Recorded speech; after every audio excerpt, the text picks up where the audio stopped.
Oh, yeah. That sounds like it. I haven't eaten. Yep. Eaten anything all day. Yeah, you guys. Yes. The last of the New Zealand.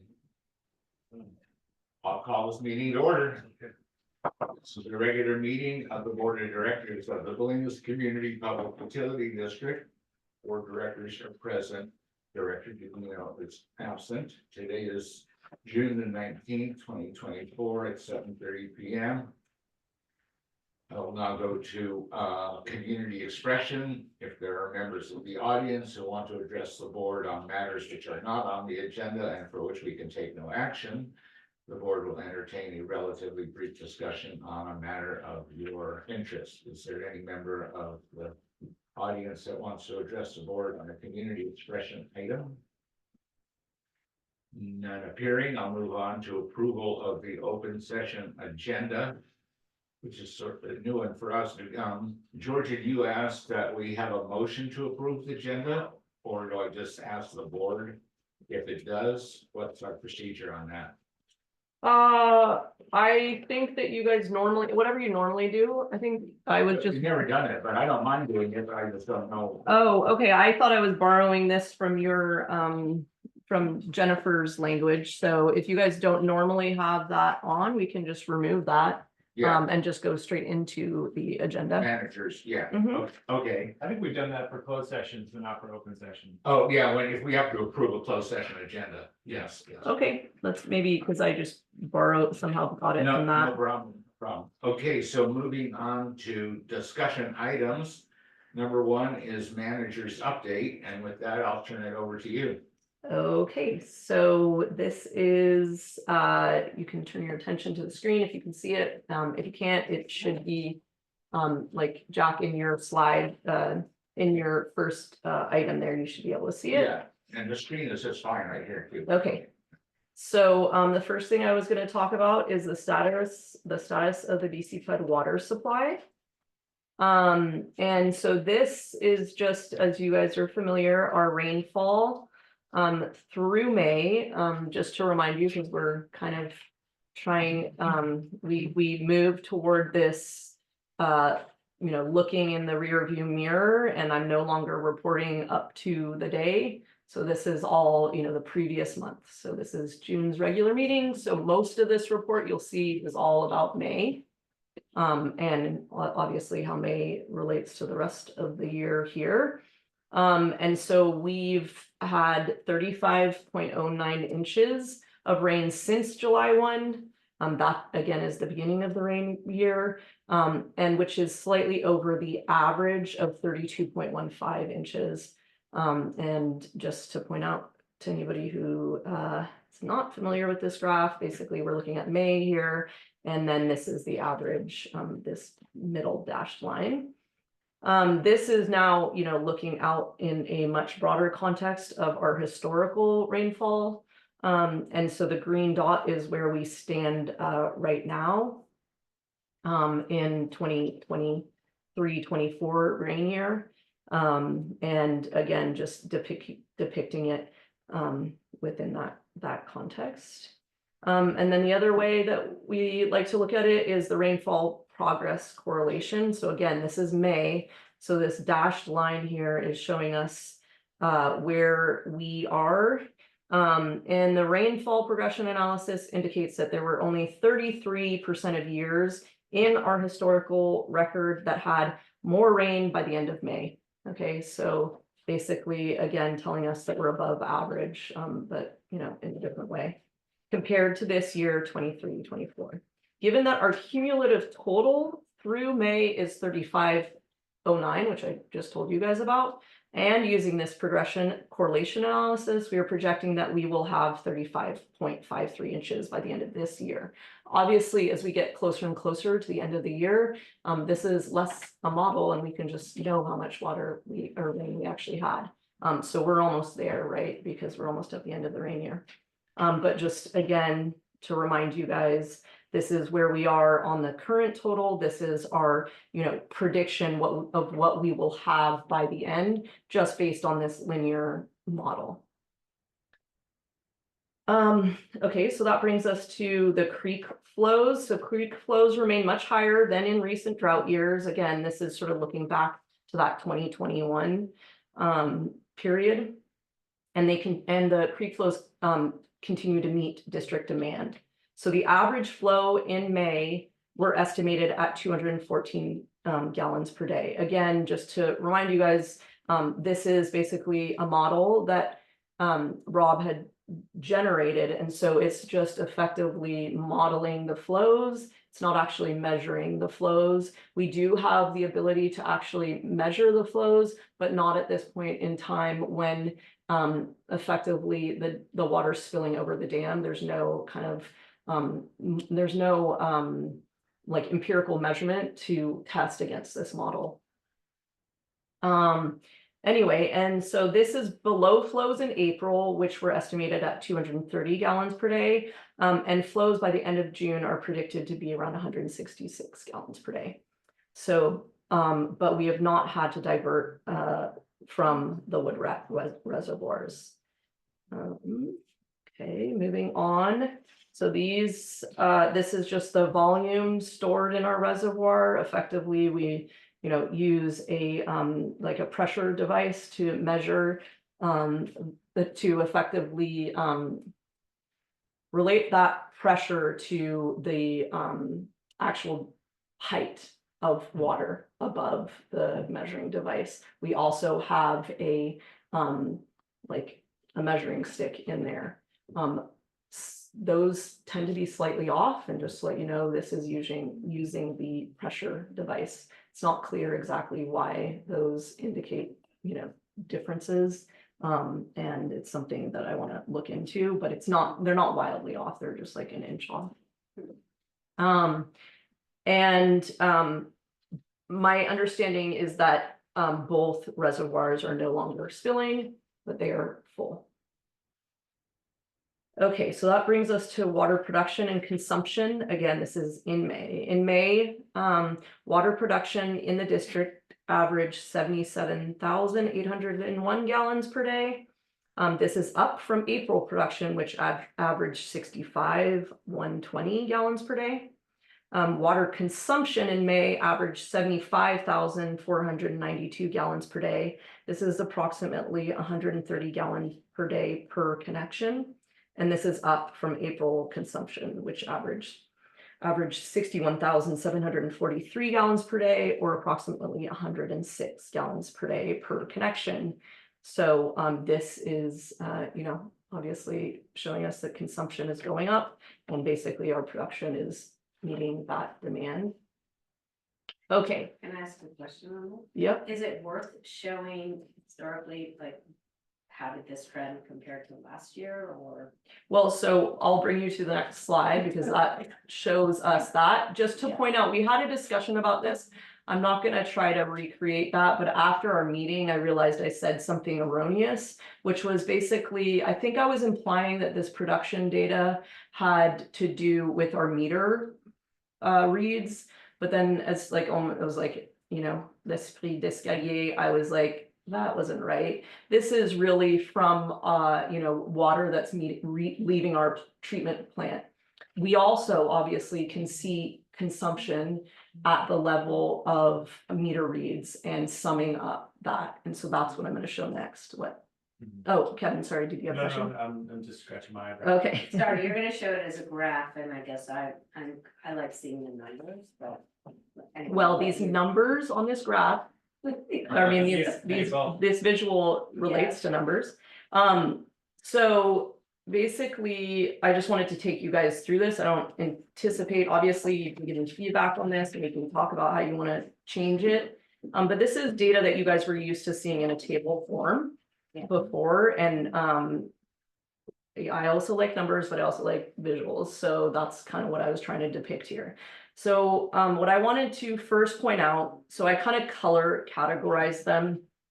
So you'll see the back mesa is this like, brownie orange category.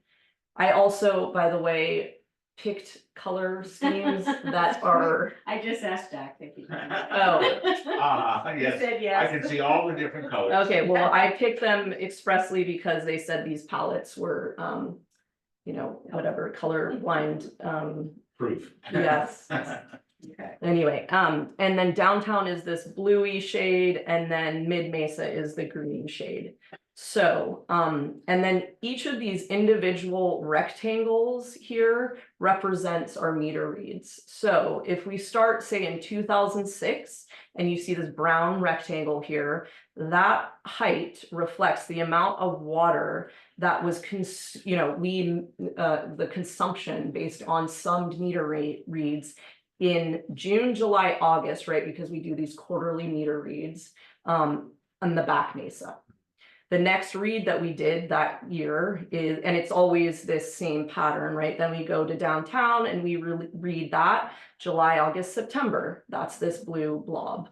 Okay, next is the green blob, August, September, October, Mid Mesa. Okay, so, and then it's repeat, right? And so you can kind of, that's why I, showed this thing here. You can sort of think of this entire column as, our progression through the rain year, as we go from our reads. And then obviously at the end of the year, we have our total consumption for the, entire customers in the district. So that means obviously you can see then now, okay, what's happening to, consumption across the years. And then you can see the way I was planning to do this, if this is something that you guys are finding useful, is basically, now as we were just talking about, we're close to the end of the year. So we're actually just missing a few data points till this year plays out. But you can imagine as the year progressed, we would basically be adding this data here as we go along. Okay, are there any questions about this? And just to point out, we could potentially have this most recent one there. We just haven't actually input the data, so it wasn't available. I was just trying to pull up your last month's manager's report just to see how it was presented. I mean, I can picture in my mind, but I sort of like to see them side by side. I'm not sure which one. We didn't have this last We time. didn't have it last time, but I know it's been in meetings past, but we have. Yeah, so basically the way it looks is, I mean, all I did was take that table and visualize it. Yeah. So what you see there is basically a table format of the same data. Yeah. I like it. I think it's nice. So the interesting thing is Easy that, read.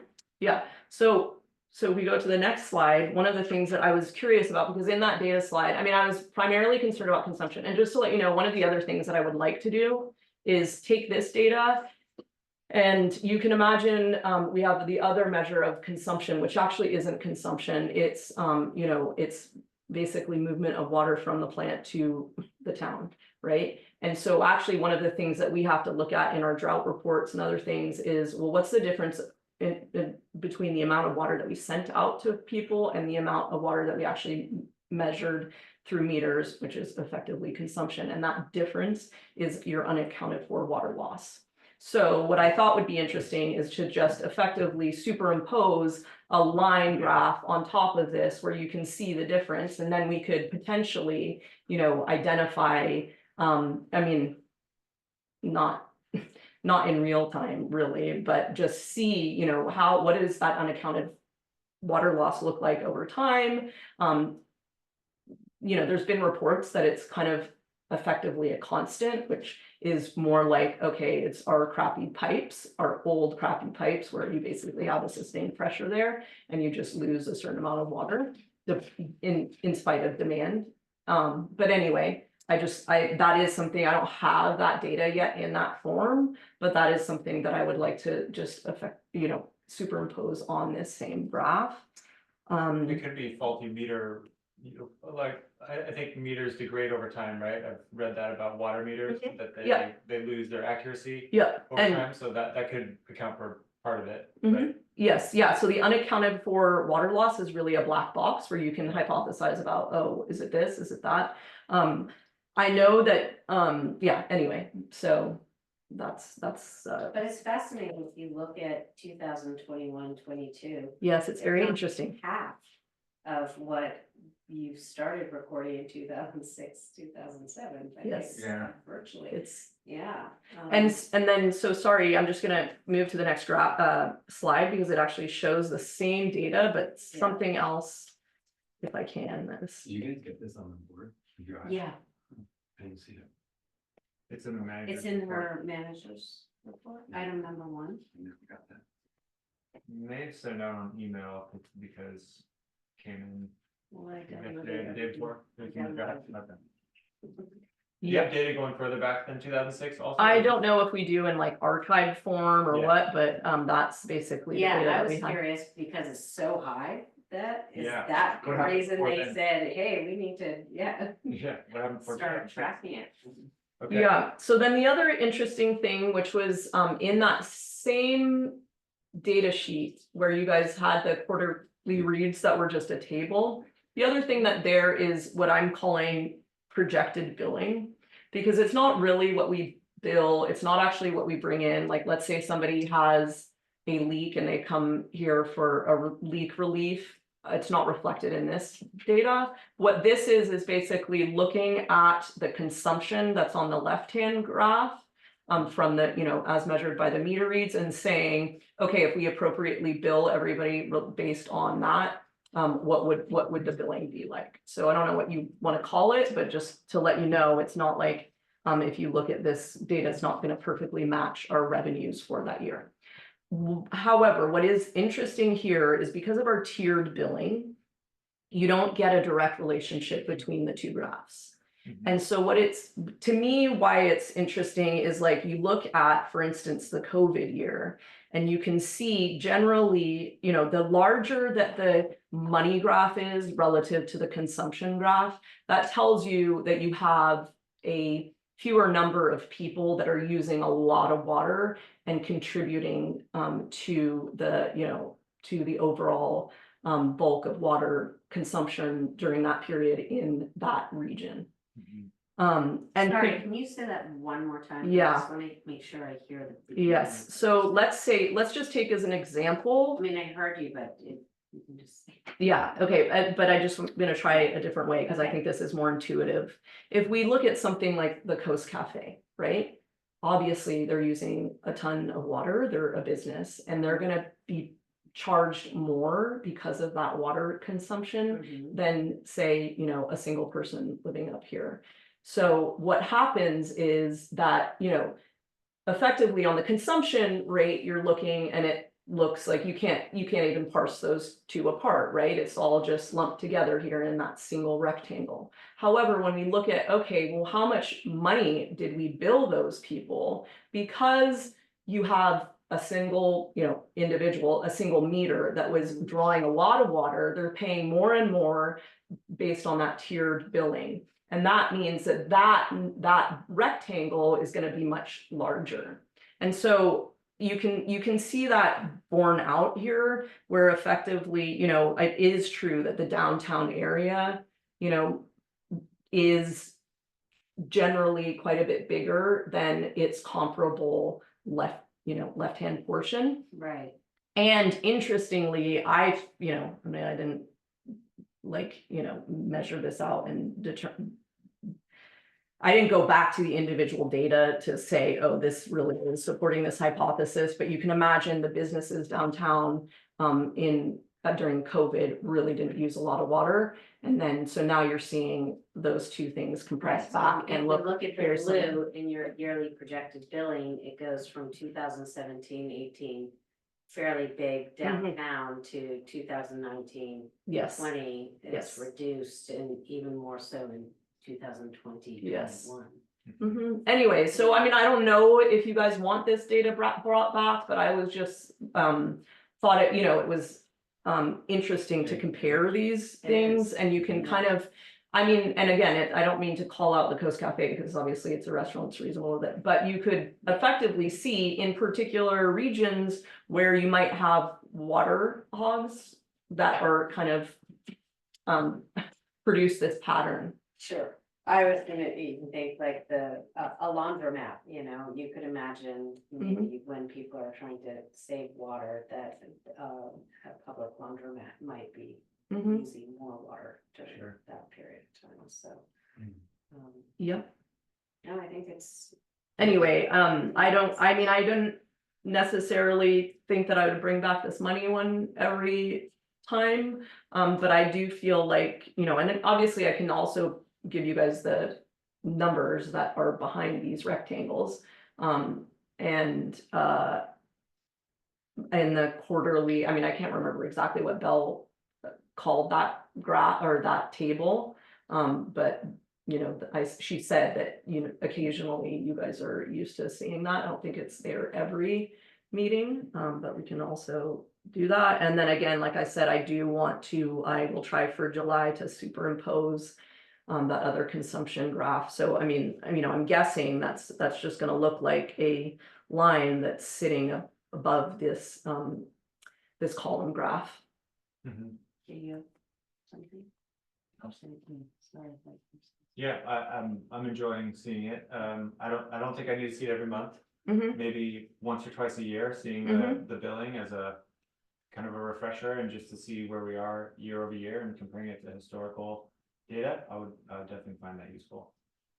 Yeah. In periods of time when we are in fact having a drought, and we're concerned about how much water we're using and what we're producing, you might do it more frequently, but in a year like now, I agree with Kevin, maybe 2 or 3 times a year is enough. Yeah. Yeah, I mean, and it's interesting. I feel like it's just, you know, going back to just the thing here, like you can already see we're on pace for all of our consumption creeping back up from our lows. Yeah. And so I do think it's nice to kind of see as this water consumption accumulates over the year, it's nice to see that. I mean, not nice to see that consumption's going back up. Helpful, yeah. Yes. Okay. Is that box your prediction of where it'll end up? Is that a? No, not, you know, not carefully, but yes, sort of. Well, we are, it looks like we are above where we were last year. Yeah, exactly. And that's the whole point of this, you know, I mean, besides the colors are, you know, fun, but basically now you can see the salience of, oh yeah, this guy is this guy, you know, Yeah. and so they are, yeah, we, you know, we are likely, I mean, if things trend, you know, maybe around here. Around where? Oh, I was just, you know, again, guessing that we might be right below this blue box that I've drawn. Yeah. Yes. Is there any way to parse out the water use of short-term rentals versus residents? Because I know people complain that like the Airbnbs, people have no idea that we care about water here and they'll just. I mean, of course you could do it, not with this particular data. I think that we as a district have looked into it and it wasn't like an obvious trend. I'm just curious because I know people have asked that over the years. Yeah, I haven't myself looked at it. Okay. Comments. Yeah. I know last meeting you told us to think about the graphics and I was thinking about them a lot. And I think I even sent you that San Francisco rain data one, that's really beautiful. I really like this one because it shows it relative to previous years, and I think I'm really interested in creek flow related or correlated to rainfall. I think it'd be cool to see how those things are related, if they are at all. Because it seems like we've had 2 wetter winters and like the ground is just wetter everywhere generally in town. Yes. Oh, sorry, just to point out, that's how this, so if we go back to this is the actual rainfall here on this graph. And the model takes into account rainfall as a predictor of the creek flow. So the creek, that's what I'm saying, is the creek flow is not a model of actually flow. It is a prediction of flow. And you can see, I mean, that's the thing is, I mean, I need to probably go back to Rob and think about like, well, how do we modify this? You know what I mean? Just like getting it, you know, because I'm kind of just mean, to be honest, like going through the motions here of inputting data and it's spitting out the graph, and I'm not, I mean, I thought of things and I'm like, that's kind of an issue, but I haven't really delved into it. So one of the issues is that his model uses like fog data, but we aren't really very vigilant about taking that fog data, you know, recording that fog data every day. And so, you know, obviously the model is only as, you know, it's only going to be as useful as we are in, you know, inputting the data correctly. And so, yeah, so that's one issue. But yeah. How is he capturing fog data? I think it's like, it's a binary, it's like, it's foggy, it's not foggy, you know? So I don't know if, yeah, if we had like a hydrometer or something like that, maybe that would be, first of all, easier, you know, it's just, I mean, and I guess we could all even go back historically and be like, was it foggy that, you know what I mean? That's not, and probably we could go back to weather apps and input the data, but just the caveat that that is, that's not fully updated recently. But definitely the rain is a major impact on the model. But sorry, Andrew, not just because you reminded me of something. One of the things that Jennifer wanted me to do along with, you know, what I was saying I want to do around the consumption, she was curious to show rainfall on top of this consumption data. Yeah, that'd be cool. I also think it'd be neat to see 3 years for 36 months of rainfall on one graph, so that you can look and see, or have just show, like you did on the previous slide with the rainfall for May, but just show like different colors for different years next to each other, so it can just be one. Oh, superimposed on one another or going from left to right chronologically? I think where I was like looking at, like, what is the previous 3 years of usage for, like, when we come up with like a, you know, an address that has an overuse complaint or something. And it's really valuable for us to see more than just the past 8-12 months. It's like, if we can relate this to last winter or last, you know, a couple of years ago, I think it would be valuable just to see like 3 years worth. The historical rainfall is just too,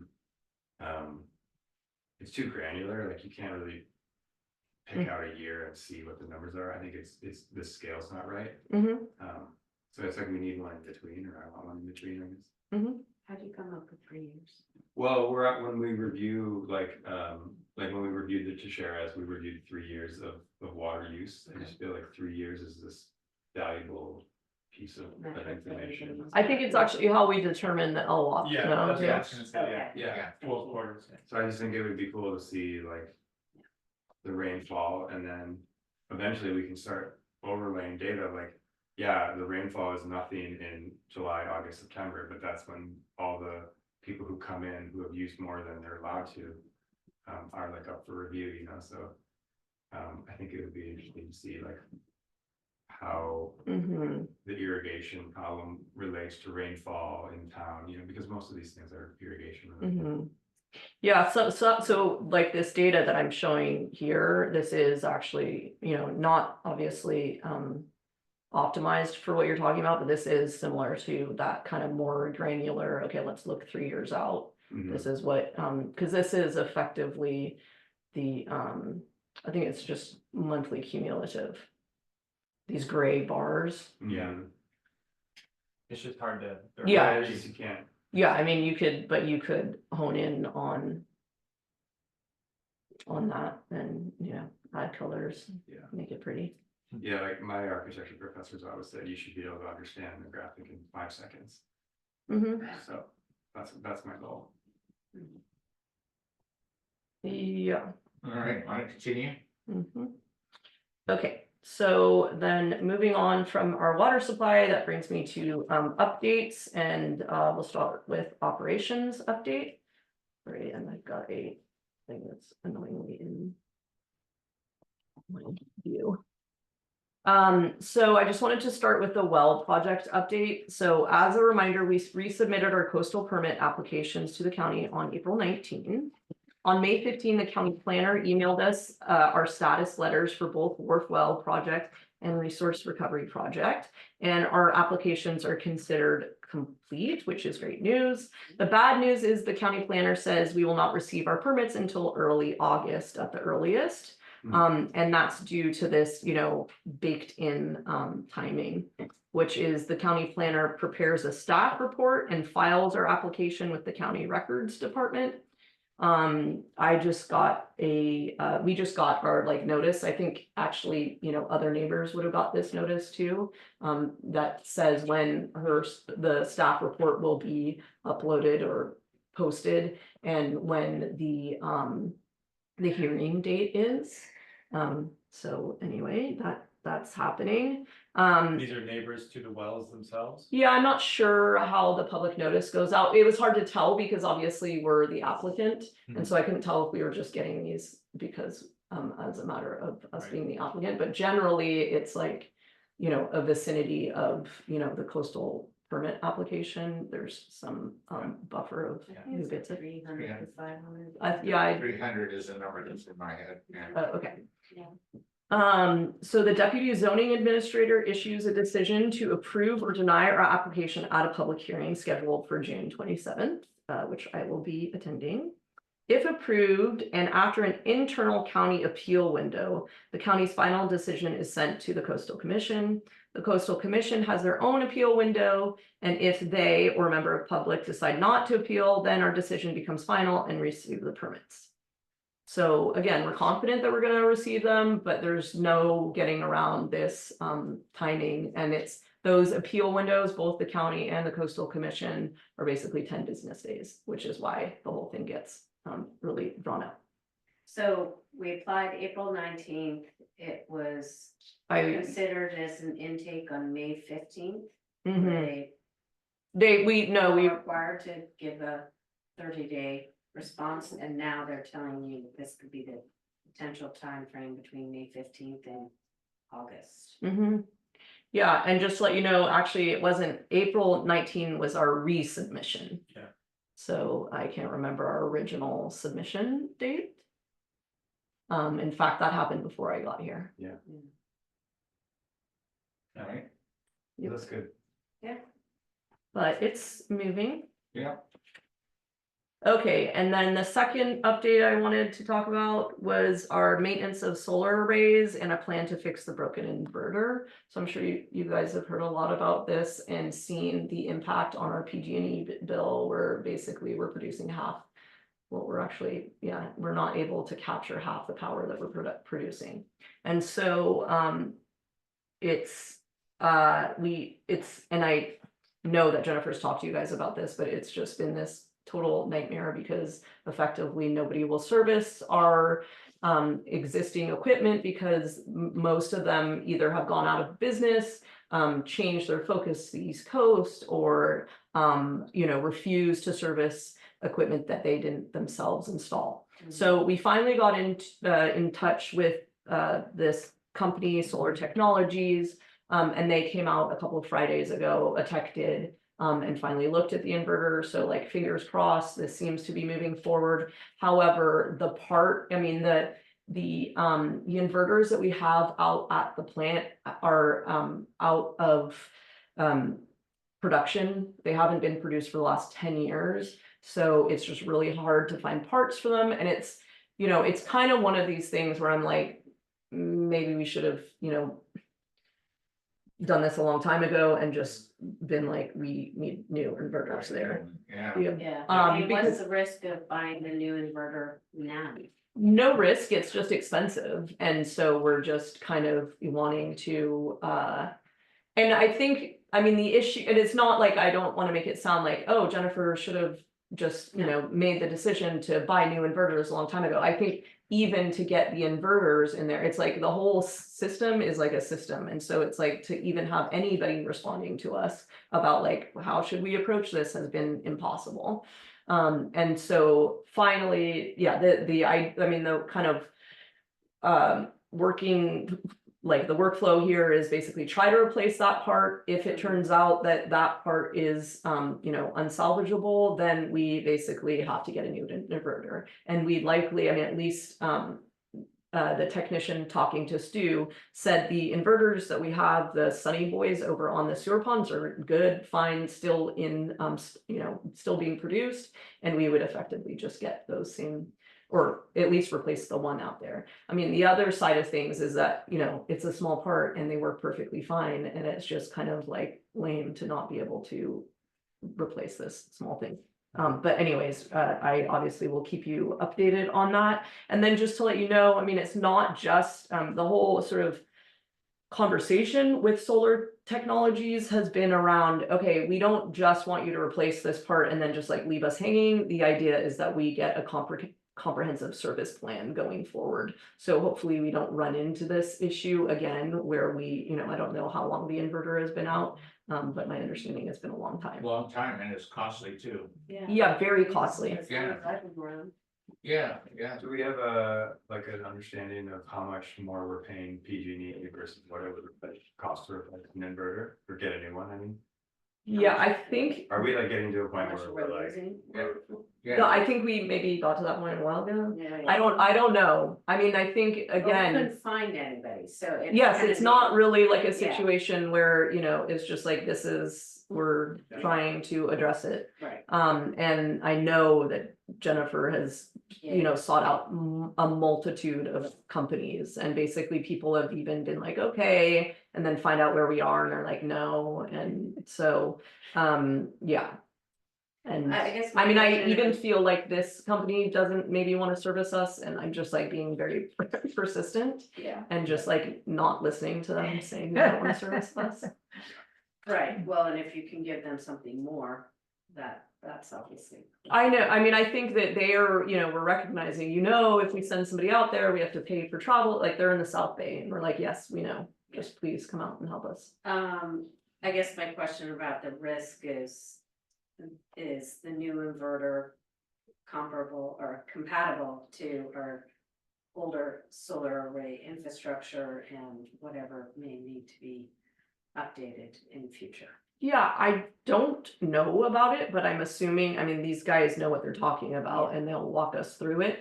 I did talk to Don Smith today, and he said he'd seen, you know, my manager's update and he noticed this, and he said he'd done a lot of legwork and that there was an issue with a previous, you know, that there was something having to do with the power supply or power, you know, the like what do you call it, like distributing the power back to the PG&E grid, Right. that we would have to modify something. I mean, honestly, I don't necessarily feel like I want to go down that, because I'm just looking from guidance from these experts, and they'll, you know, help us. I mean, they're not gonna give us an you know, suggest that we purchase an inverter that's not compatible with our system. Yeah, And the very first thing that we did was shared our entire system with them, right. and they're looking it over and going, you know, developing a service plan based on our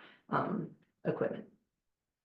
Yeah, I guess I think my question was twofold. One is obviously they're not gonna recommend something, to your point, that isn't compatible with our existing, but also forecasting what could be next that we may need to replace, and they're not gonna give us, you know, a inverter that might have been from 10 years ago, is still on the market, but the rest of the system is gonna need to be upgraded and become obsolete. That might not work with that inverter. That's what I'm saying, it's kind of like, how can we forecast? Future-proof. Yeah, Yeah, I don't know, but we can talk to them about it, you know, especially if it's the situation where like, yeah, you're gonna have to buy a new inverter, then we can think about, okay, what are our options? What was I gonna say? I know that, I mean, just in terms of our arrays, I mean, at least Jennifer has told me several times that, you know, when people come out and see our arrays, they're like, oh, these are nice ones, and that there was like a flooding of the market of some by the from Chinese productions that really was an attempt to, kind of displace the market. And that there is like a period after we purchased ours where the arrays are really problematic. And ours, people are like, oh, you got good ones. So, I mean, for what that's worth, I don't know how true that is and how that means, like, whether they're good or not, how, how the system interfaces with new technologies, like, okay, this is our third update here on operations. This is just around, I just wanted to keep you informed that the lab building, so over at the sewer ponds, and the 2 buildings out here in the yard have been inspected by building inspectors, whom we paid $1,950, and they produced reports that I would like to discuss with the building committee. And so hopefully Andrew and Kirsten and I will be able to meet, between now and our next meeting so that we can come forward at the July meeting with some, suggestions or basically updates on how we plan to move forward. I'd say generally, the inspections came back with what I was expecting they would come back with, which was not terrible news, but it wasn't like, oh my God, we don't have to do anything. Anyway, so yeah, and obviously we'll share those. I just wanted to talk about our meetings kind of broadly. I want to get in the habit of trying to get you guys materials before the meeting and and in advance of the meeting. Sometimes that's out of my hands, like around the plans and specs with the wharf project, where essentially it's like we're on such a tight schedule that I just need to get it on the agenda and then provide the supplemental material whenever it is, because obviously we only meet once a month and I don't want to have to call special meetings all the time to, to make sure that we don't delay scheduling.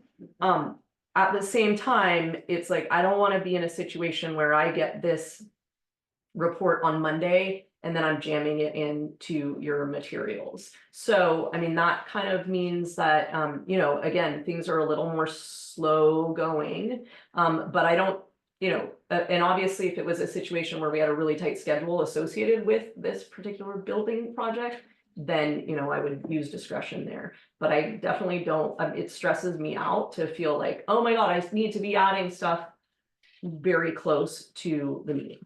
And so I don't generally want to do that. But yes, but obviously this full report will be available to you guys next time and when we give a more comprehensive report. Yeah. Okay, this is what I'm calling a governance update. So I just wanted to talk to you guys about the fact that last time you had said that you wanted to have your meetings on the third Tuesdays at the firehouse. That's starting at 6 p.m. That's what we were all or you were all leaning toward.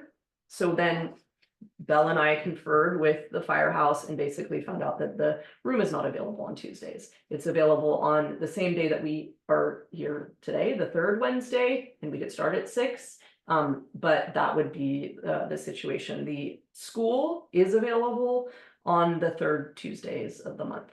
So I guess it's still a decision for you guys to make. However, the other thing that Jennifer pointed out to me is that the Prop 218 notice, which had already been sent out to customers and is a legal requirement, states exactly where certain aspects of, the transparency of our budget, where we have like the budget hearing tonight, etc. That's already in there. And so there's not a lot of flexibility in moving the time or date or location of our meeting until August when that budgetary cycle has played out. Okay. So I don't know if you guys want to make a decision now to try out the firehouse on, starting in August, 6 p.m. But not on the third Tuesday, but yes, on the third Wednesday. Yeah, that would be our option, basically. Is there any reason we're wedded to the third? Well, I think they're busy every Tuesday because they have training at the firehouse every Tuesday. Yes, Okay, yes, so yes. Tuesdays are. I think it's Tuesdays are off there, so yeah, so for the then it's, firehouse, yeah, At the firehouse. yeah. Mhm. So if we do Tuesday, it would have to be at the school. right? Well, I'm gonna go around the table. What do you think, Andrew? Any thoughts or? I think we should talk about it next meeting. Oh, okay, what do you, that was easy. What do you- I just been looking at the. There goes that can down the road. All right, what do you think? Yeah. I mean, I'm fine to do a Wednesday, you know, I don't know, I've never met at the school, so, for some reason I thought we were trying to do a little separation between the school and BCPUD. Yeah. That's my feeling, so, I don't know why I feel like the firehouse might be more neutral territory, so with that, I'm happy to do a Wednesday. Do a Wednesday at the school. Or at the firehouse. I mean, oh, it's firehouse, okay. I want to hear George's opinion again about school versus firehouse, because I think you had an opinion about presenting, you thought the school was better, is more better set up. I think, I think they're both way better than here. And I think that, it really, I don't really have a preference. The only thing I would say is that and we can probably just like modify the furniture in the firehouse, but the way that the firehouse is set up Yes. is kind of where, me as a presenter, where I'm like presenting to this slide, it's hard to know how you're both, accommodating the public, accommodating the presenter, and accommodating you as a board. That is a little bit more awkward in the firehouse just because of where the screen is placed. But, I think we can probably work it out, and the firehouse is totally Sounds adequate. like you like the school better though. I'm familiar with this school, obviously. It's Oh, yeah. it's like a warmer space. I remember you saying that, yeah. Yeah. But the firehouse, obvious, if you had a large group of people showing up, the firehouse is better. Yeah, So, we generally don't. What do you say, Jenny? Well, as a person who goes to meetings a lot, I think the firehouse is more comfortable as the public. I think it does fine for the board at the library, but visually, it's difficult to get seating there at school where you can see everything that's going on. I tend to agree with that. I Yeah. agree with you. So it sounds like we're, But the problem is now we're back, we were trying to avoid the Wednesday soccer, I think. But yeah, if we're moving up to 6 PM, but we're back on a Wednesday, then we're back in the soccer zone. but at least if we're at the firehouse, they can look longingly. no, I don't think that the soccer should play any role in it. I mean, even though personally. And soccer is every Wednesday, Yeah, we play Wednesdays from 5 to so it 7. doesn't matter if it's the second or the third. No. So, but I don't want that to be a factor in this decision, like serving the public's needs, and I'm trying to be mostly receptive to what sounds best to Georgia, actually. So, Yeah, I think I would suggest we do the firehouse on the third Wednesday at 6 PM. What about changing the time? I mean, I feel like it's more important to have an earlier meeting in the winter when it gets dark earlier. I'd be okay meeting at 6:30 or even 7 during the summer months. nowadays.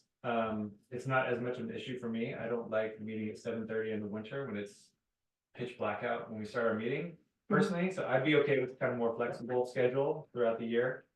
That way, you might get a few months of soccer in. It stays light out later. It doesn't feel as bad to me. That's my opinion. My only concern would be confusion in the public, because they get used to our meetings being at a certain time, and then, oh yeah, this is one of those nights when it's at 6 or at 7. That would be my concern. Yeah. I think people that come to the meetings generally look at the agenda, or they see it posted in the hearsay or next door, so, we can make sure we highlight the time. I think people can be flexible too. So Yeah. I don't think it's, Well, I mean, Yeah. just because Grace is not here, just to reiterate what she said last time, that it's, she prefers a later meeting. later meeting. Okay. Yeah, she because she said that she doesn't have an opportunity to eat food otherwise. That's her, yeah. It's funny, as I was driving over here, I was thinking, God, Be so nice if we could have food. Catering, oh, that's start catering our meetings. Well, do we have to make a decision on this tonight? No, you Sounds don't. like our July meeting is set, so this would be more for August. Yep, yeah, so you guys can All right, think about it more if you want. Sounds like maybe Wednesdays at 6 o'clock at the firehouse. Is what we're gonna do. Yeah, Yeah, for it. there you go. Okay, And I'm happy to tie it, you know, to the seasons or whatever the time changes. Mhm. I think aren't they starting to They gonna. not change the clocks anymore? Am I wrong on that, or wasn't that? It was approved by California, but it needs to be voted on by Congress. Oh, all right, Ultimately. all right, so it's still in the works to change the clocks and, the daylight savings, you mean? yeah, they were gonna abolish it. So. Yeah. All right, so it sounds tentatively like Georgia, the board is in favor of going to 6 o'clock on the third Wednesday at the firehouse. And do you guys want to vote on this at your July, I'm just wondering in terms of, I you know. think you is should the- agendize it as an action item, so the public has noticed that we're actually gonna discuss it and vote on it in case people wanna Got it. throw in their 2 cents. And I like Kevin's idea of maybe changing it to accommodate the daylight. So we Yeah. can talk about it at that time, I guess. Yeah, So I'll put it on the July agenda.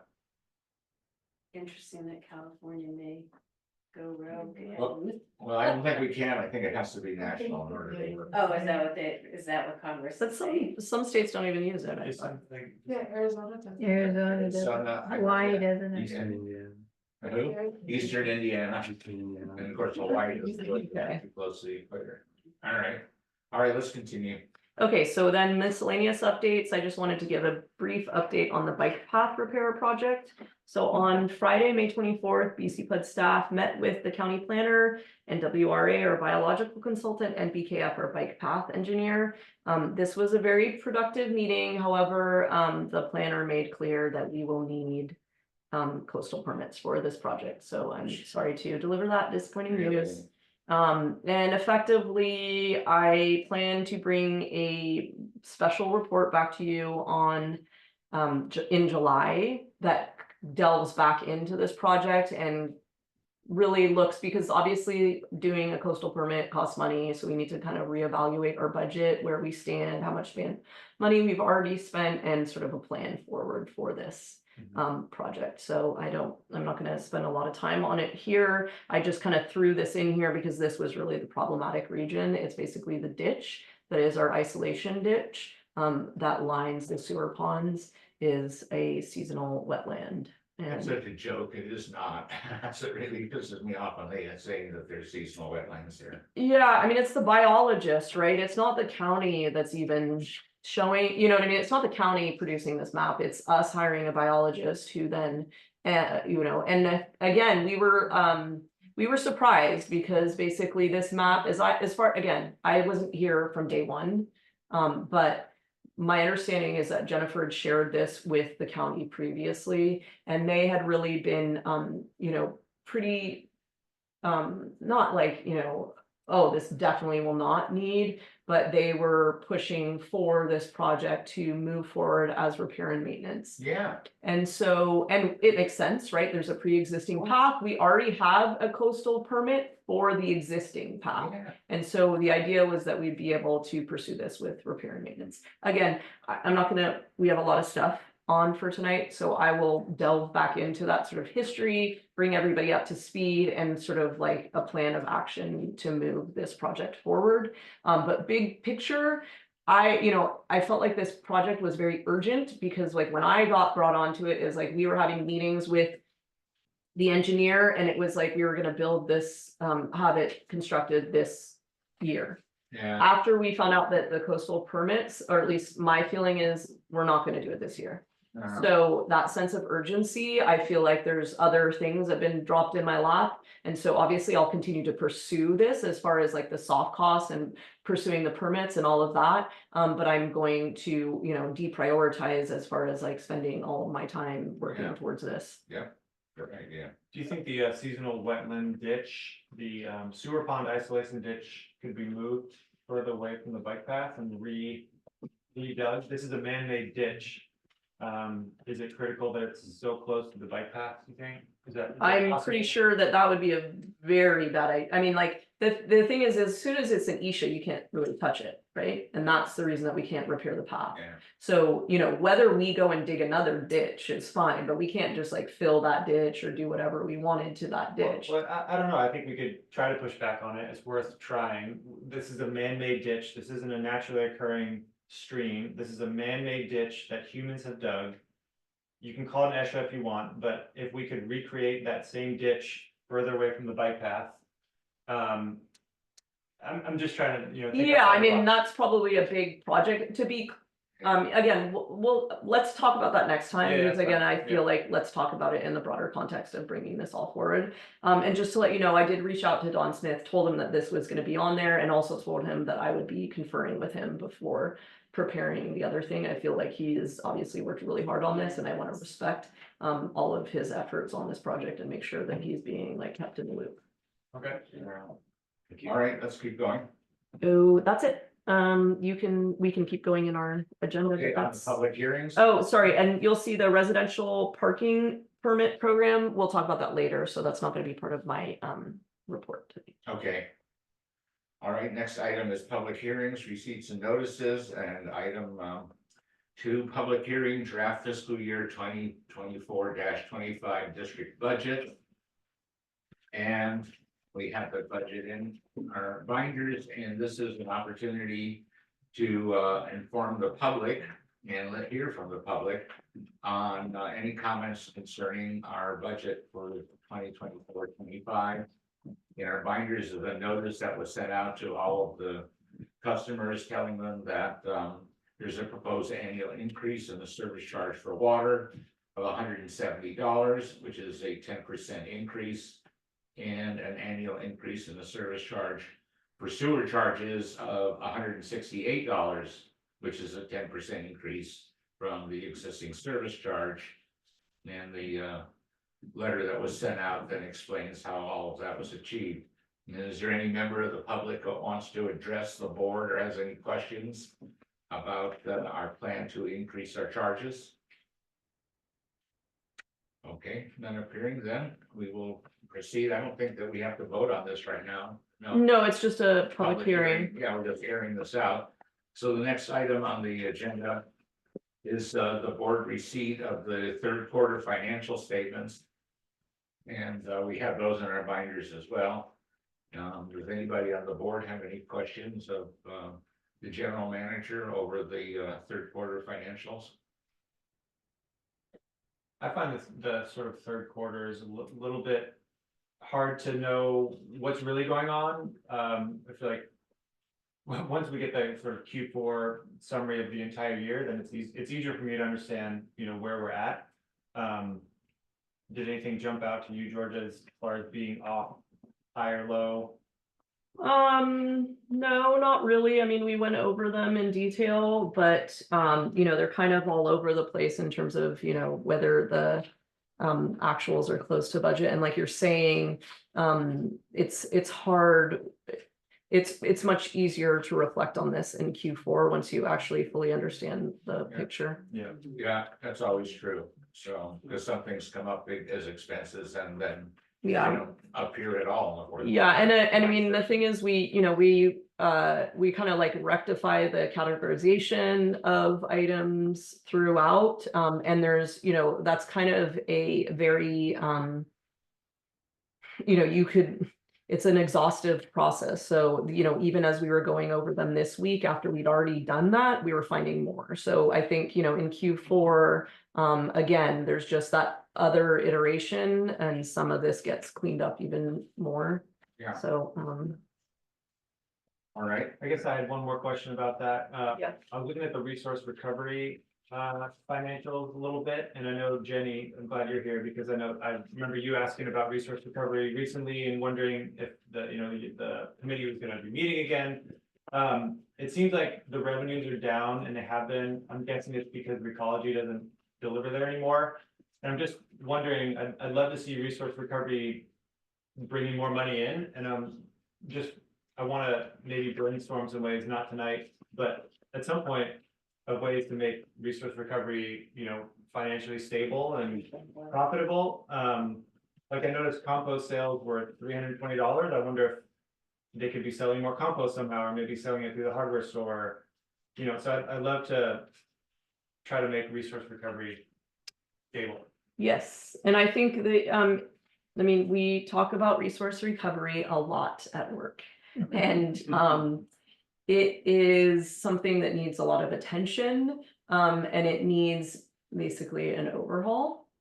And so it's, as Belle has taken on her new position, with the understanding that there's no real third hire yet, so being sensitive to that. But the idea behind that position was that, and not to say that she's not doing that already, but is like an actual managerial role of resource recovery. The other thing that kind of again, this is, very much like history, and I don't have that historical perspective, but my understanding is that when there are several agencies that were brought on board to support resource recovery, and that they have kind of fallen off. And so all of those agencies that originally agreed to supporting the site need to be brought back on board. We need to address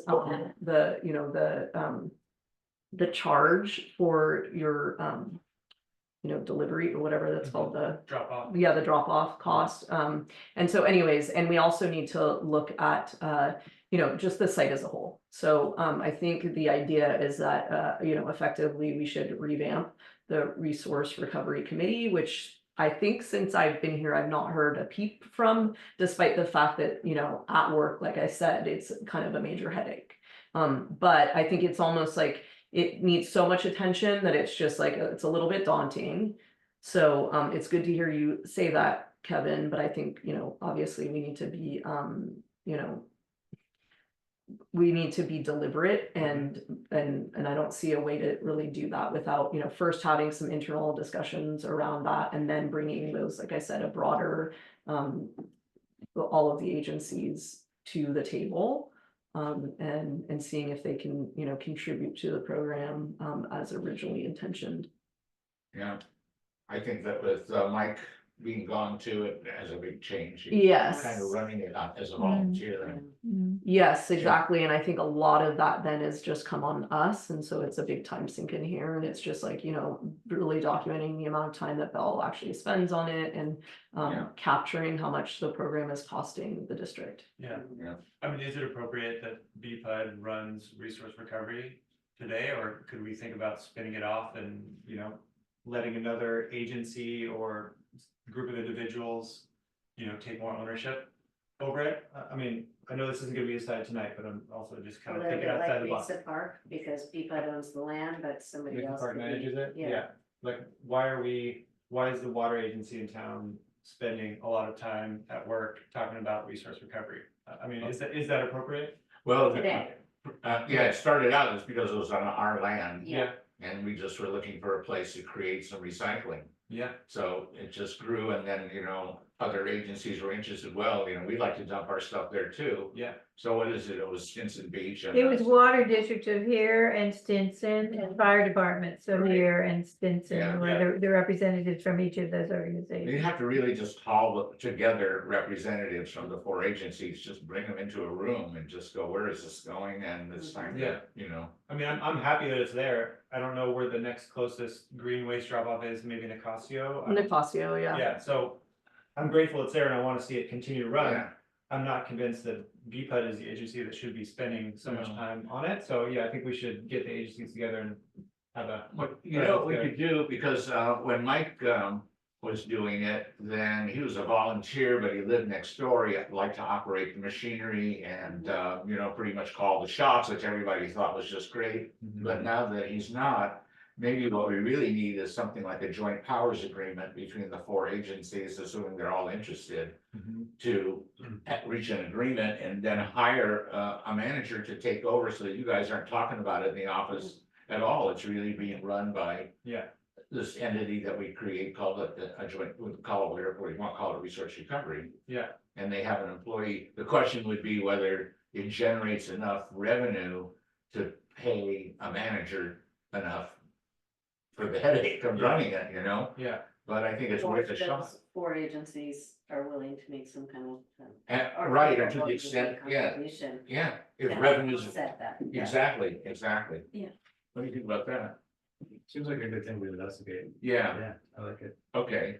So George, you wanna try to just get the contact of the 4 agents, well, we're one of them, Mhm. yeah. and just have them come together. and- What I would recommend is that you revamp the resource recovery committee first and have an Yeah. internal meeting before to strategize. I mean, there's a lot of complexity there that I feel like is not even appropriate in a public meeting to talk about, just like, okay, what is going wrong down there? What's going well? Like that kind of really delving into the operations. Yeah, And so that's what I would recommend you do, and then you can formulate a plan, and part of that plan would obviously be, okay, let's bring the agencies, and it may even be, hey, let's suggest that we have a JPA for the, And who Formed. is on that committee?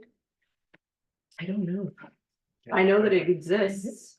I got on the committee when I was on the BPUD board because that's when it was formed, and I said I would do it because I believed that we needed it, and then, but that was the 1990s, for those 10 years I was on the board. Okay, so maybe I'm misunderstanding the nature of that committee. What I would suggest is two board members should be on that committee. At least at this early stage of revamping its efforts, so anyway. I continued, I know one. yeah, I continued on it just as a citizen, Mhm. because I've been on it, and I wouldn't mind continuing to do that, so. right. Is Mike Aiken also in that committee, or is he? No, No. Who else has been on that committee most recently that you can remember? Well, both the fire chiefs, but I don't know, since we have.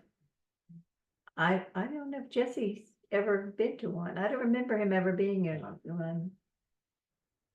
And George, or was it Yeah, Anita? George. Anita would have been on. it? George wasn't on, no, because it was all, we No, had and I mean, COVID. just to We did have COVID. George is very involved in the site, and as Jenny was saying, I mean, the fire, while we could be like, okay, well, we don't really care about it, it's central to the Yeah. mission of the fire Yeah. house, in terms of managing, fuel reduction. Yeah. And so, and making sure that, it's not too, like in terms of, oh, okay, well, let's make this whole, business solvent or even profitable or whatever that looks like.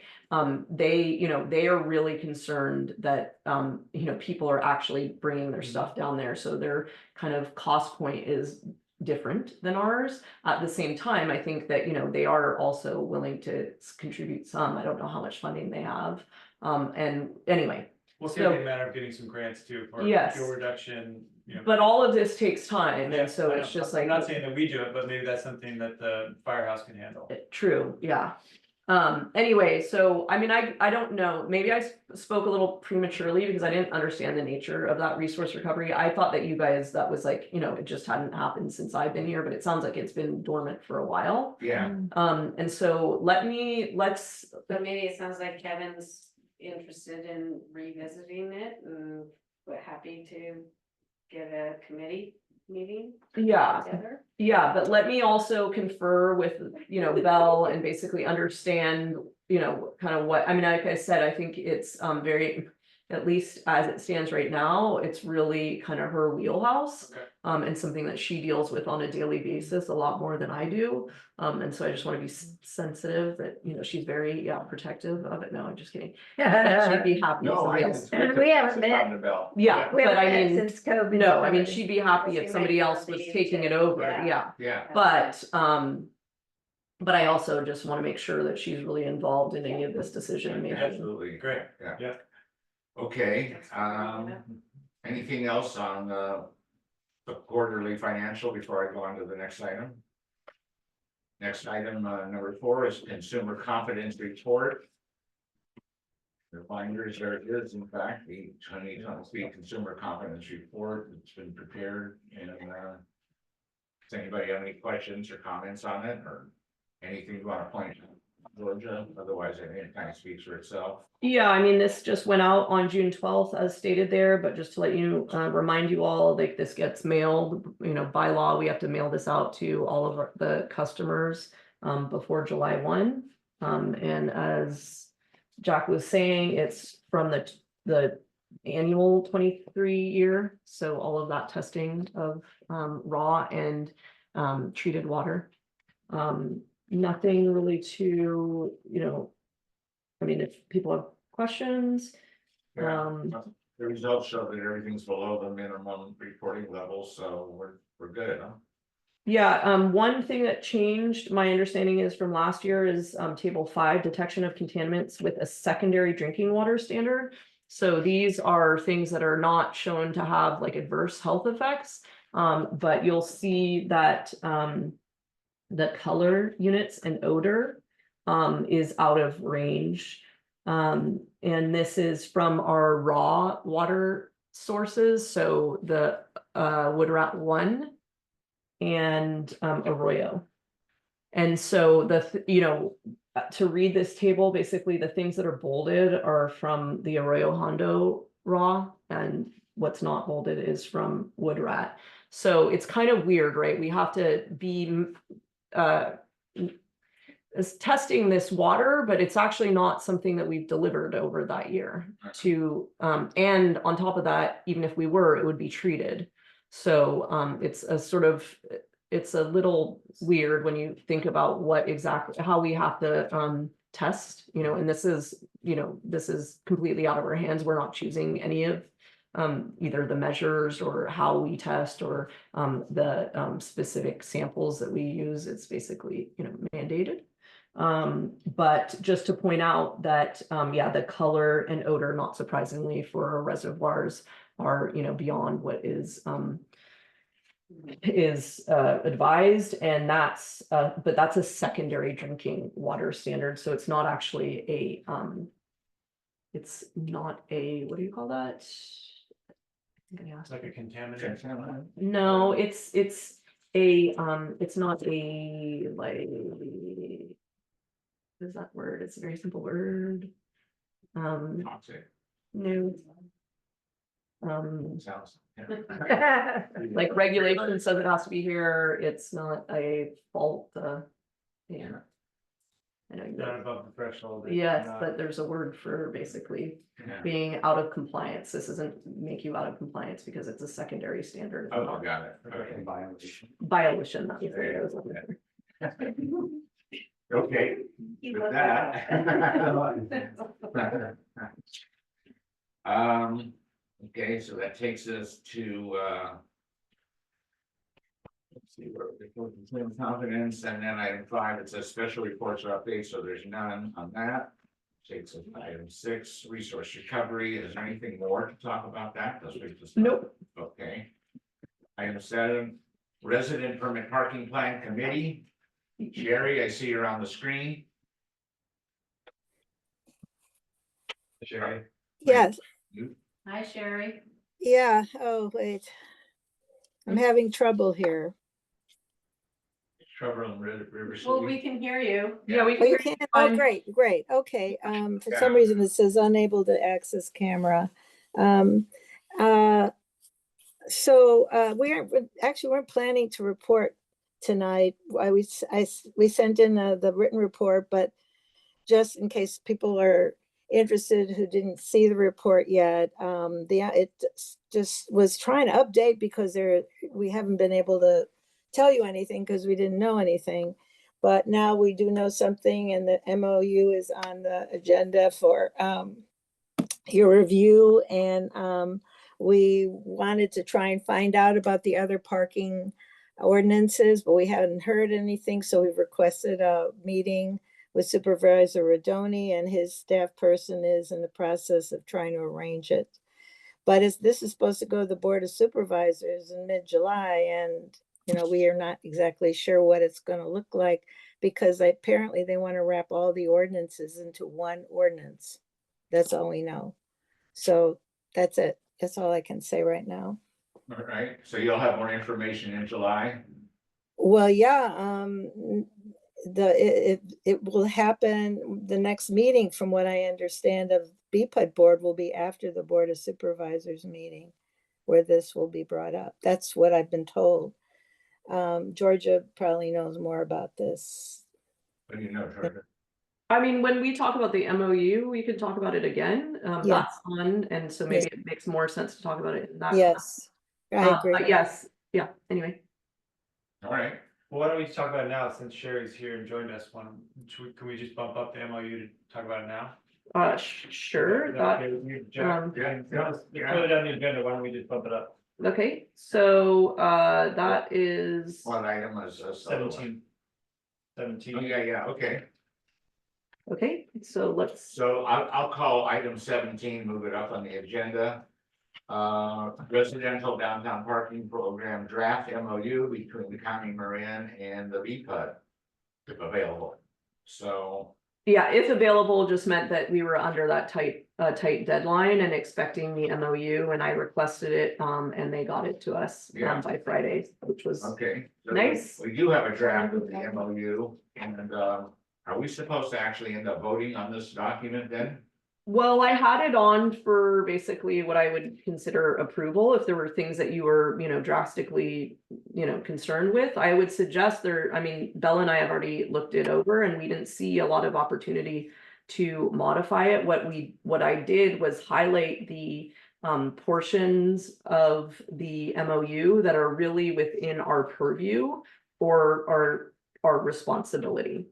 So, and the things that, I mean, I don't want to speak for you, Sherry, but as far as things that we could have an impact on, Sherry was concerned that some of the, that these types of residential programs, when administered in other towns, often require, say, proving that your car is registered to the house. And so essentially you can imagine you have like a DMV that shows, car registration, and the car registration matches the address. That is not practical for the population that, would otherwise be eligible for these. The MOU gives us a lot of discretion, and I've spoken directly with county representatives, and they've assured us that we can, that process will be internal.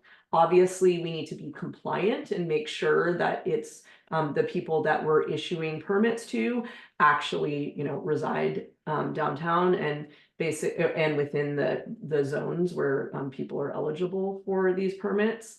And that's something that's also important. I mean, I know that Sherry's talked about this a lot, but just to reiterate, because, people that find out about this, I'm not really sure how they don't know this central feature of it, but they'll live up on the Mesa and are like, oh, am I going to get a permit? And no, that's not what this, and, I would encourage people to read through the MOU, because it does help you understand the sort of the restrictions associated with this permitting program. And yeah, so I was satisfied with the language here as far as, okay, it gives us discretion. Effectively what happens is, we'll go through a vetting process with individuals and essentially issue them a permit where we say, okay, the permit will literally have the driver's license imprinted on it, and then it will go to that designated car. But as far as, then tracking that car to that house, that's not required. Okay. And how is it a stick on? Yeah, I mean, Or is it something you put on it's your gonna be like a little dashboard? sticker, one of those electrostatic stickers likely that you stick on, your windshield. And so again, if you read the MOU, obviously we're not the enforcement side of it, Right. that's the sheriff. And then, so we're just gonna make their lives easy where they can effectively read. And this was actually coming from them directly. They provided some information to us about other permit programs, and basically learning the hard way that if you don't put the license number on there, then people can start, sharing them or whatever, passing around and whatever. So basically, they were pretty insistent that you have the No, I think license on there, it shows, and then basically what the sheriff is doing is just ensuring that the license number on the sticker matches the car. Where do we find that MOU? It's on the website as for the materials that were shared tonight. And then how do you verify the address? Well, so that's what I'm saying. So like for us, we're actually in a good position because we know where we have our water database, right? So we actually can confirm, oh, you're saying that you live downtown. Well, we know, first of all, I mean, we know a lot of people, right? But we have a database that essentially, you know, can be used. And then, you know, if it becomes more complicated than that on an individual basis, you know, we'll kind of define the process and go through that and vet it, but I don't, you know, I think that it's important for us to not, you know, they're not requiring us in the MOU to spell that out, and I would Yeah. suggest it's not a good idea for us to do Yeah, that. no, I would agree with that. Yeah, I mean, especially now that we're all required to go to a PO box versus. Yeah. Yeah. That's by the street address, so. Yeah, Sherry, is there anything else you wanted to add to what I said? As far as, oh, sorry, just one other thing, as far as the scheduling and that, I haven't had I mean, I understand that they, the person that I am communicating with at the county said that they want to bring it to the, I think it's the mid-July Board of Supervisor meeting. Okay. So, So you know, Sherry, if it's so a- I mean, my plan was basically to get your approval tonight. Again, Belle and I didn't see any direct edits that we were suggesting. And so if you guys don't have any, then I will pass it on to the county and just say we're on board. We don't, you know, have any revisions. I mean, that one that you mentioned caught my eye as well about cars being registered at eligible addresses, since that's not really possible here in Bolinas without residential home delivery for, I assume, most, if not all of these addresses on Brighton. I would strike that second part of that line that you've highlighted. I would say maybe just call it permit must be, this is letter H, permit must be permanently affixed to eligible vehicles. Semicolon, that's how I would call it, because I don't think most, if not all, the vehicles will be registered at the address. So, Will not be, you're saying? well, you can't register your car at your address on Brighton because you don't get mail there, so the cars will either be registered, you know, to a PO box or to an address over the hill, or Oh, got I it. don't know where. So that just leaves us to determine what a quote eligible address is. Well, I think we're gonna be doing that anyway. What I would suggest though, Kevin, is if you go to the next page, right? I mean, that language I think is ambiguous because it doesn't mean, like, what does that Yeah, mean? what is an Even if- eligible address? Yes, Yeah. so BCPUD will identify eligibility for permits based on applicant's verification as based upon the conditions approved in the coastal permit referenced above. Permits will be required to, yeah, so anyways.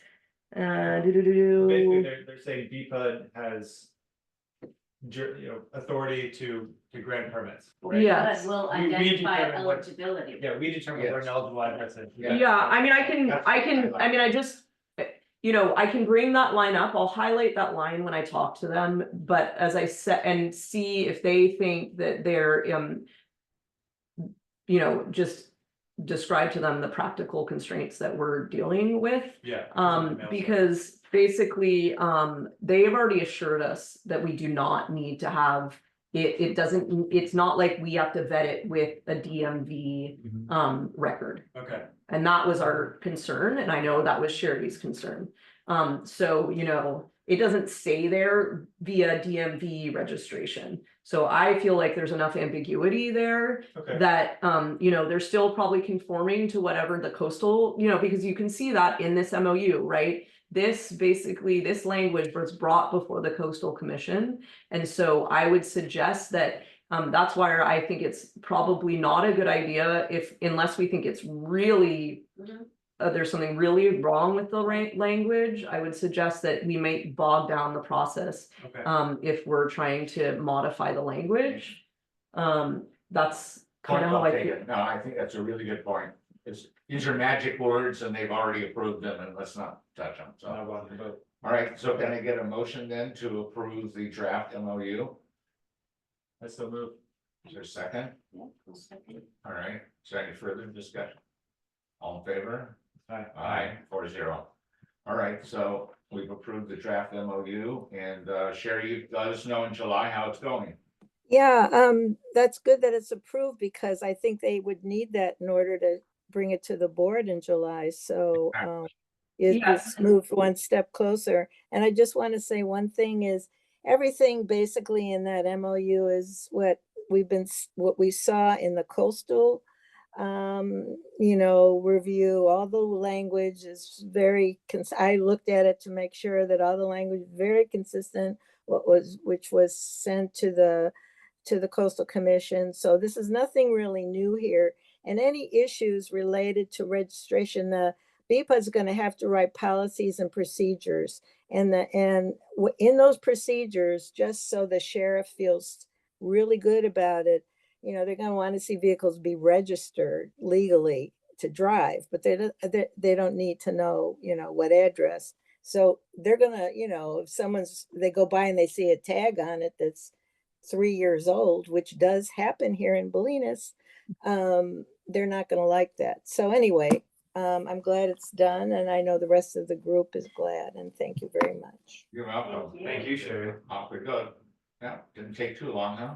Yes, and Sherry, just to let you know, I will send this back to the county tomorrow. Great, that sounds great. Thank you so much. Thank you. Item 8, Land Stewardship Committee, is there anything to report? Nope. Right. Then these are ad hoc committee reports, a ecology, detailed rate review committee, which we have not. We have not done, but we need to address. We do, so what are we gonna do about that? Where do we stand with that?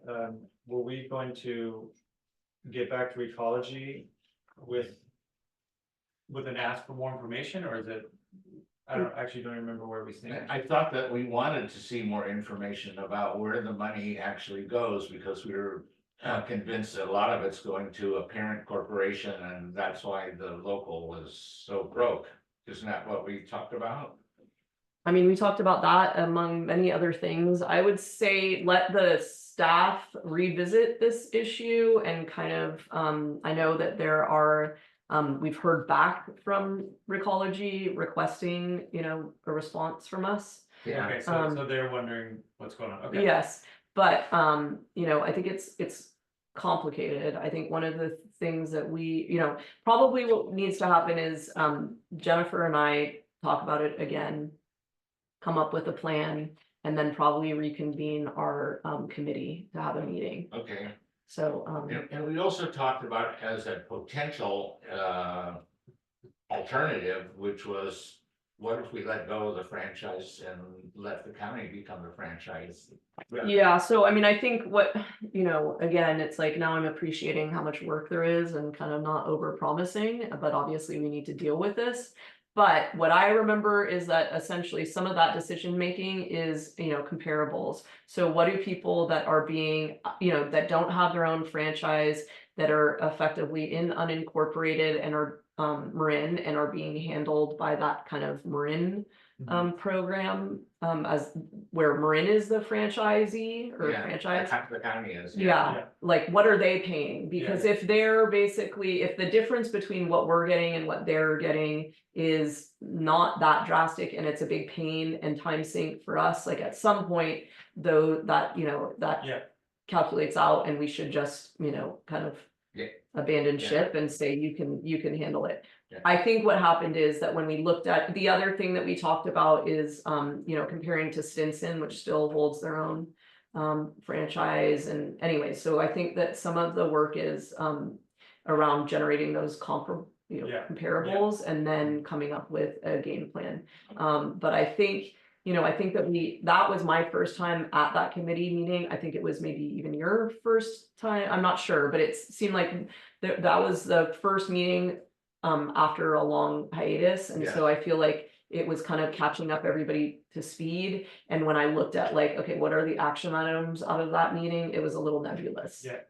So I would suggest that, the staff confer about it, come up with a game plan, and then we have a committee meeting. Yeah, I'd love to see a quick memo. I know Belle was great about looking up what some of those townships and that are on board with the county, what they pay. We know what Stinson pays. If we could see that, kind of those line items, that would be really helpful for the meeting. Yeah. Right, good idea. as the land stewardship committee, we already talked about that. Number Utility 3. detailed rate review, we just did. Bike path committee, we Nope, talked about it. And the building committee, nothing, but we should have a report for next month, I would say. okay. Mhm. Standing committee reports, personnel committee, I assume that you have a advertisement out I saw for the position. Where is that at? Yes, we have an interview, but only we've had minimal applicants, so we might need to revisit this. But we do have an applicant that will be interviewing in a couple of weeks. Okay, Um, finance committee, anything to report? no, The dormant time. right? yes, Operations committee, anything? I'm sorry, can I back up one second? Yeah, absolutely. The advertisement is for the administrative assistant, not the operator, correct? yes, correct. When, do we have an idea of when the operator position will be? No, Blake just left last Friday. Yeah. And so we're just kind of figuring out what the next plan is. But the plan generally would be. Yes, what the plan generally will be, I basically want to come up with a schedule, what we suggest the committee looks like. And also, I can't remember what the third thing is. You have a job description. Yeah, we already have, I mean, that Right. job description is obviously are very clear, It there's not a is. lot of movement there. Or what do you mean by what the committee looks like? The hiring committee. So this came up before when we just did some hiring, and I just want to understand Oh, right. what that hiring If committee that's for. you or if it has to be Yeah, if both. it's the personnel committee, and I think there's a lot of discretion there, so I would like to confer with the staff about what they think it would, again, not as like they decide, but what they're recommending. Okay, Yeah. all right. Nothing on operations, I assume. No, one thing is we do have our operations, I would suggest one item, which is basically the operations committee, as far as I've been involved with it right now, is really a Canyon Roads committee. Canyon Road Committee, like that whole thing. And I'm not sure, I've talked to Jennifer about this, like how useful this operations committee is. It's a very broad committee. And so I would recommend that Canyon Road to me feels more like an ad hoc committee where it's a project. It has a beginning and hopefully an end. And it really looks to me more like, as we've talked about the bike path committee, where it's a standing project, the building committee, it has a beginning and an end. These standing committees like finance, etc., are obviously really standing. I would recommend modifying that. I mean, we don't obviously have to do it right now, but I would suggest that the operations committee, to me, it would be more appropriate for it to be like a CIP committee where it kind of maybe even interleaves into the finance committee, so like you were saying, Jack, where it's like the off-season part, we're kind of like looking at capital improvement projects and thinking the finance committee maybe, and maybe it's called its own thing though, it's like capital improvements, but I would recommend that you consider having the same people that are on finance on that capital improvement committee, because and again, it doesn't have to meet like monthly or anything like that, but just to have a more strategic kind of vision around capital improvement projects. And I feel like this operations committee, I'm like, what does that committee do? Because again, as I've seen it, it's only really functioned as the Canyon Road, and to me, that really is an independent project, and I would suggest it spin off as an ad hoc committee. Anyways. I think it's good. What do you think? I was just gonna say, we've met on three other projects, the radio gate. And Yeah. the Groin. growing seawall, and then There's the downtown transfer station drywall project. Mhm. So maybe, do you think each project needs its own ad hoc committee, or can operations just be the people that? Yeah, I would say, I'd say the rest of those have been kind of one-offs. The operations committee meets to review a proposal. Yeah. meet with an engineer, give feedback, and then, present our opinion to the rest of the board. I think that's an appropriate use of the operations committee. But like you say, for an ongoing project like the Canyon Road hookups with hopefully an end date, I think I agree that that's more appropriate for an ad hoc committee. So then every project that gets reviewed in the operations committee would then form its Maybe own spin ad off, hoc. yeah. If you need one. Yeah, I mean, I think You know, that's, discretionary. I mean, hearing you guys talk about, I obviously wasn't involved in those Sure. meetings and it's fine. I mean, not, it's makes sense to have an operations committee, but, I guess, yeah, I don't know exactly what those meetings looked like in the radial gate. Like, to me, when I look at that, that's actually in our capital improvement project, I believe. And so it's like, just being a little bit more deliberate about how does this operations committee intersect with like what I would think as a sort of like facilities capital improvement committee, and how and when do projects become so ongoing that they become their own thing and should really be an ad hoc committee. The issue with me around the just to be totally candid, but what I found really kind of weird in our Canyon Road is that we're having a meeting with an engineer and he's suggesting he's not ready to actually confer with the customers yet, right? Well, that's a public meeting, so that something is very off on the structure there. So you know what I mean? So, and I think it's appropriate to have an ad hoc committee where you can talk about, hey, we're planning this project, but we don't need, this is the engineering drawing, like it's not ready to go prime time yet. Yeah. And so that was like something structurally that's wrong with that committee. If it was an ad hoc committee, then it's not a standing committee. It doesn't need to comply with, the Brown Act. Obviously, this all comes forward to the public ultimately, Yeah. but it's sort of like the sausage being made as far as, engineering a project. Again, obviously it's inappropriate to be talking about, oh, well, we're not ready to share this with the public, obviously in a public meeting, that doesn't make any sense. So, Sure. Yeah, no, I think that makes sense.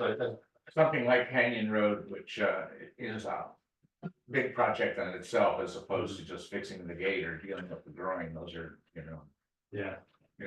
So maybe we do form an ad hoc committee to deal with Canyon, because I don't know what you guys, because you guys are on that committee. Is it necessary, or why do you feel? Well, I think her point is, why go through all the Brown Act compliance and notice and. Yeah, I feel like what we've been doing for Canyon Road is exactly what we've been doing for the other projects. Don't you Yeah, think? yeah. So I don't want to be. Extend it out over a few more Yeah. meetings, and if we are the operations committee, but then we form an ad hoc committee, with the same two people on it, Yeah. then does that seem like we're just trying to circumnavigate some of the? Yeah, because then I'd be at 5 ad hoc committees that are all operations based. yeah, but I would suggest this. So the issue is this, right? Not to beat a dead horse here, but when we're talking to the engineer and he says, I'm not ready to share these plans publicly. Yeah. Then what are we doing in a public meeting doing that? You guys shouldn't even be at that meeting then. If it's gonna happen within our operations committee meeting, it should happen internally with the staff. Yeah. Or it should happen as an ad hoc committee, if Yeah. we think that there's value in having two board members there. And so, and I don't think of it like, I know that this can sound like, oh, we're just circumventing the board, the Brown Act, but that's not really how I see it. I think that this is actually compliant because it really is a beginning and an end to this project. And that's really what the compliance is about in terms of having an ad hoc committee. And it's just like, whereas obviously finance, like stuff that is ongoing, we revisit this thing every year, and like the CIP project committee I was suggesting, like, that would not be an ad hoc committee. That's clearly, what is our broad vision for all of the CIP projects we want to do, blah, blah, blah. But this is really a specific thing that we are doing. And, I agree that, you can do a lot of that in smaller meetings and get it done. But Canyon Road is clearly complex enough that to me, it's akin to the bike path committee, where it's like this project, we have a couple of board members on there for, essentially some board input. And not to like slow the thing down, but right now it's incredibly cumbersome to have that committee comply with the Brown Act. Anyway. You have an operations committee where items like this evolve and develop and then separate it off onto the ad hoc. Yeah, I mean, and you could bring it back. I mean, this could be a situation where you go, whoa, whoa, whoa, this canyon project is getting really complicated. Let's bring it back to the board, and it doesn't need to be the same member on there every time. Hey, you know, it doesn't have to be that operations committee members are always spinning off these ad hoc committees, right? But you'd bring it back to the board and say, look, we are feeling like this is basically our operations committee meetings are turning into Canyon Road committee meetings, and we'd suggest that this become an ad hoc committee, and then you guys can, you know, obviously delegate to board I mean, members to I'm be on not that a committee. member of that committee, but I appreciate that two of you have been doing that. I don't really know that operations committee existed before they came. I mean, it may have existed, but whether it was actually functioning and meeting, I don't know. Yeah, I mean, there's some, just to also, at least the perspective that Jennifer is giving me on this is the operations committee was born several years ago. Yeah. There's no, like, you have to have a finance committee. At the school, I mean, I don't know, obviously, some of it is just like my understanding of what happens, like, you have to have a facilities committee, you have to have a, you know, a budget, whatever. So some of these things you need to have we have decided to have an operations committee. So I would just, you know, throw that out there too. The history of that is we had a board member who was quite interested in participating in our operations. And we needed to formally create a vehicle for his involvement, for lack of a better explanation. So they formed the operations committee so that that board member had a way to get involved in certain operations. Okay. It's valuable to know. Okay, thank you. So that's how it got formed. You know what, this is maybe a little bit of a tangent, but I feel like you mentioned facilities several times. And I'm not volunteering Stu Okander, but there should be some sort of role that he has that we're involved with, where we do talk about facilities, and maybe it's involved with capital improvements, because he's really sharp and he really has a grasp of what is going on in the district. And I think he should maybe be a little bit more of a bridge between the staff and the board, if possible. I don't mean to like give him a new workload, but he really like is going to be implementing a lot of these things and overseeing them. And I feel like the more he can be kind of involved in the process throughout could be really important. Yeah, I mean, the chief operator here, I mean, I think that the chief operator generally in a utility district does play that role. I think that often a chief operator role is more of a managerial role in other districts and is not an hourly position. It's like a salaried position. So part of our difficulty is that our chief operator, you know, we're so tiny. I mean, and so we, you know, this is our structure. And so just, yeah, to let you know, like if he was coming, you know, if we had say, okay, chief operator report, like we would basically be paying him overtime to come to our meetings and present to you guys. I mean, obviously it could be within, you know, the operations committee meeting and interleave him into his working day. Yeah. But, you know, I think that's part of what we are also struggling with. I think, you know, a lot of stuff that would otherwise be under the umbrella of a chief operator kind of fall on the office. Yeah. And what is, you know, and there's reasons for that. And I'm not saying that that's a bad thing. I think it's just, you know, a nature of a very small agency. All right, well, so for the time being, we're gonna leave things the way they are and not create an ad hoc committee for Canyon, or how are we? I think we should. Me too. Okay, I volunteer. there you go. I volunteer as well. You can serve on the operations and on the ad hoc. Yeah, And on the finance. It's like Yeah. special ops. yeah, special ops, so Georgia, you'll be adding to your ad hoc committee list, Canyon Road. Okay, thank you. Okay. All right, I'm gonna move on to item 15, legal committee. I don't believe there are any issues. Unless you know of any, Georgia. Nope. And Mesa Septic Flood Control and Roads Committee, I don't think we have any.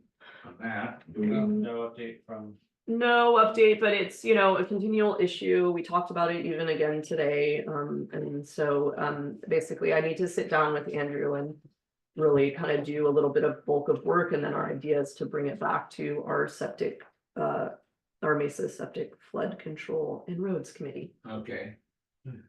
All right, So then we'll mouthful. move on to action items. We've already done 17, which was the downtown parking. So I'll go to item 18, which is resolution 723, proposing that an election be held in a jurisdiction on November the 5th. We do this because the county in fact conducts the election, and we have to pass a resolution that we will have our election as part of the general election. And the county conducts it for us, and I think they charge us money too. Yeah. So can we get a motion to approve resolution 723? Oh, and sorry, just one other point. There's a memo in here that accompanies this resolution. That's just on the first, right before the resolution. And it's just pointing out the dates and the fact that I will plan to submit something. You don't need to necessarily, this isn't on for approval. It was more on for context for the resolution. But just to point out the dates for, the candidacy filing, if you're an incumbent versus a new. Right. Yeah. Right, the period, cutoff Yes. period. And then basically just to let you guys know that essentially tomorrow I'll try to put that out either, on Nextdoor and on in the hearsay. To basically post the alert to. Okay. All right, and I'll sign, I have the draft here, so I'll sign this one. Yes, please, thank you. Okay, and that, so we have to, go ahead. Yeah, I would say I would move to approve resolution 723. All right, is there a second? I second. Thank you, all in favor? Aye. Aye, 4-0. Moving on to budgetary financial resolutions and approvals, item 18, we have resolution 724. Thank you. Do resolutions not have to be roll calls? Yeah, I also asked this when I first sorry. joined, but Okay. Yeah, they do things differently here, Jenny. Okay, yeah, sorry. it is. Yeah, you're not in Kansas I anymore. can't remember that. Been so long ago. Yeah. Well, I mean, if it's 4-0 and there are only 4 directors present, doesn't that sort of? I have no That's idea. always been our attitude. Yeah, we just, every resolution we do down there, we always like accidentally do it as a vote, and then it's like, no, it's a roll call, and then I'm not sure, I tried to look into it, I couldn't even find. You've been indoctrinated by the school as well, so we're probably just coming from the same misinformation. but- Yeah, I don't remember. It's been so long ago. I was on this board. It's been on this board for a long time. That's the only way I know how to get it done, so. Okay, Okay, so we are moving, so do we just approved 723, right? yep, Okay. So these are budgetary / financial resolutions and approvals. Resolution 724. yeah, this is just, how we calculate our appropriations limit. Yeah. And so, can I get a motion for 724? I so move. Thank you. Is there a second? I will second it. All right. So I'm just curious, it says director's choices, so do we actually have a choice in this matter? I mean, I think. I think it's more like, basically we get, information from the county and the state, and then we apply that. As far as like, could we go fishing for other ones? I don't know. yeah, I mean, we saw all this data last month in our meeting, we sort of talked it over a bit. Mhm. This is just sort of formalizing that and. Yes. putting in a resolution, okay. Yeah, this is basically legislative compliance. Yeah. Okay, so we had a motion that was seconded, all in favor? Aye. Aye. Yes, and then Jack, if you can just be signing those as you go, please. Yeah. Takes us on to item 20, resolution 725, declaration of district appropriations limit for fiscal 24-25. This is because we're required to agree that we will not appropriate more money than we have in our budget. So can I get a motion for resolution 725? I so move. Thank you. I'll second. Thank I you. think, and it's not to complicate things, but it's kind of counterintuitive, but it's also that we, almost the opposite. We don't appropriate money, less money. So like effectively, we don't get to hold on to taxes unless we have appropriated them. So anyways, it's, That's true, we can't spend more, but we also can't. yeah, I mean, we can't Collect spend more. more because we literally would be deficit spending, right? That's just more of a budgetary issue. This is, you know, this is all around making sure that people aren't garnering taxes Yeah. and then just like holding them in coffers or whatever. Absolutely. Yes. Right, so what we're really agreeing to do is just spend the same money that we're collecting. Yes. Yeah. Yeah, and so anyways, we might get back to this issue because basically as our tax base goes up, we get closer to this limit, we're bringing in more money. And so we get to like, you know, there's certain exemptions like that we get to apply to it to essentially say, you know, well, this didn't, you know, count to, you know, we spent this much more on, say, debt, etc. And so, but as if you look at some place like Stinson that also brings in a lot of money, essentially what they can do is pass a ballot measure that essentially goes out to their voters and says, hey, if we happen to be over the limit, can we keep that money? And then, you know, the voters say, yes, you can. So what happened was we were planning to do that this year and we started to go down that road and it became complicated. And we don't think that there's, you know, you are only out of compliance if you are above the appropriation limit 2 years in a row. And we weren't over the limit last year, we're not likely to be over it this year. So it's not likely to be an issue, but it is kind of looming and I plan to bring that forward, so it might come back to us. But anyway. All right. Did we already have a motion and second on 725? Mhm. All right, all in favor? Aye. Aye. 4-0. Okay, item 21, adoption of accounting procedures and policy documents, and in our binders is about a 17-page A lot of red. accounting controls, procedures and policies.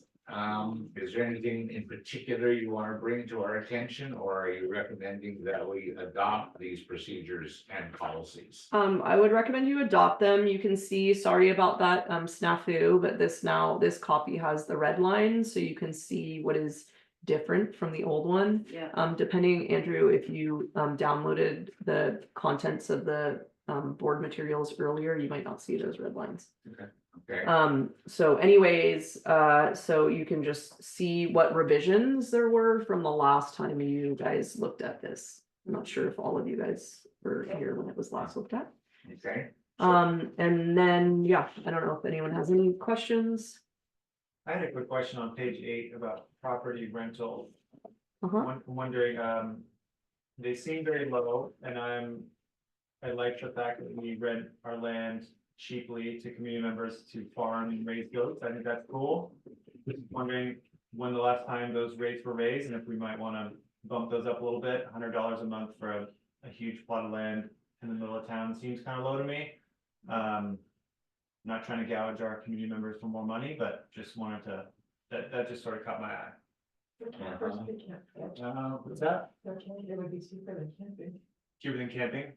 Yeah, well, I would tell you What do you guys think? historically, these are considered to be nominal rents, actually. We were just sort of encouraging to grow food or Yeah. raise goats, and it really wasn't intended to produce revenue to the district, so Okay. that's why it's a nominal number. Yeah, If the board wants to change its philosophy on it, we can start considering, you know, rental values and stuff, but that's. well, I'm not saying market rent or anything, market rate, I'm not suggesting that, I Yeah. didn't know if this was from 30 years ago, or if it's more recent than that. Yeah, it's not 30 years, but it might be, 10 or 50, I'm trying to think. I have no idea. I can Yeah. ask how, when the last time they were raised. I don't know if there's, I think it's the same, the rent that we just started, I think it was Mickey with his farming, and it's Canoa with the goats, isn't that right? Mhm. And so we were just sort of promoting that kind of Yeah, I don't agricultural- know. I mean, we can scrutinize if we think there's like any expenditures associated with renting. I mean, obviously, if we think that there's costs, but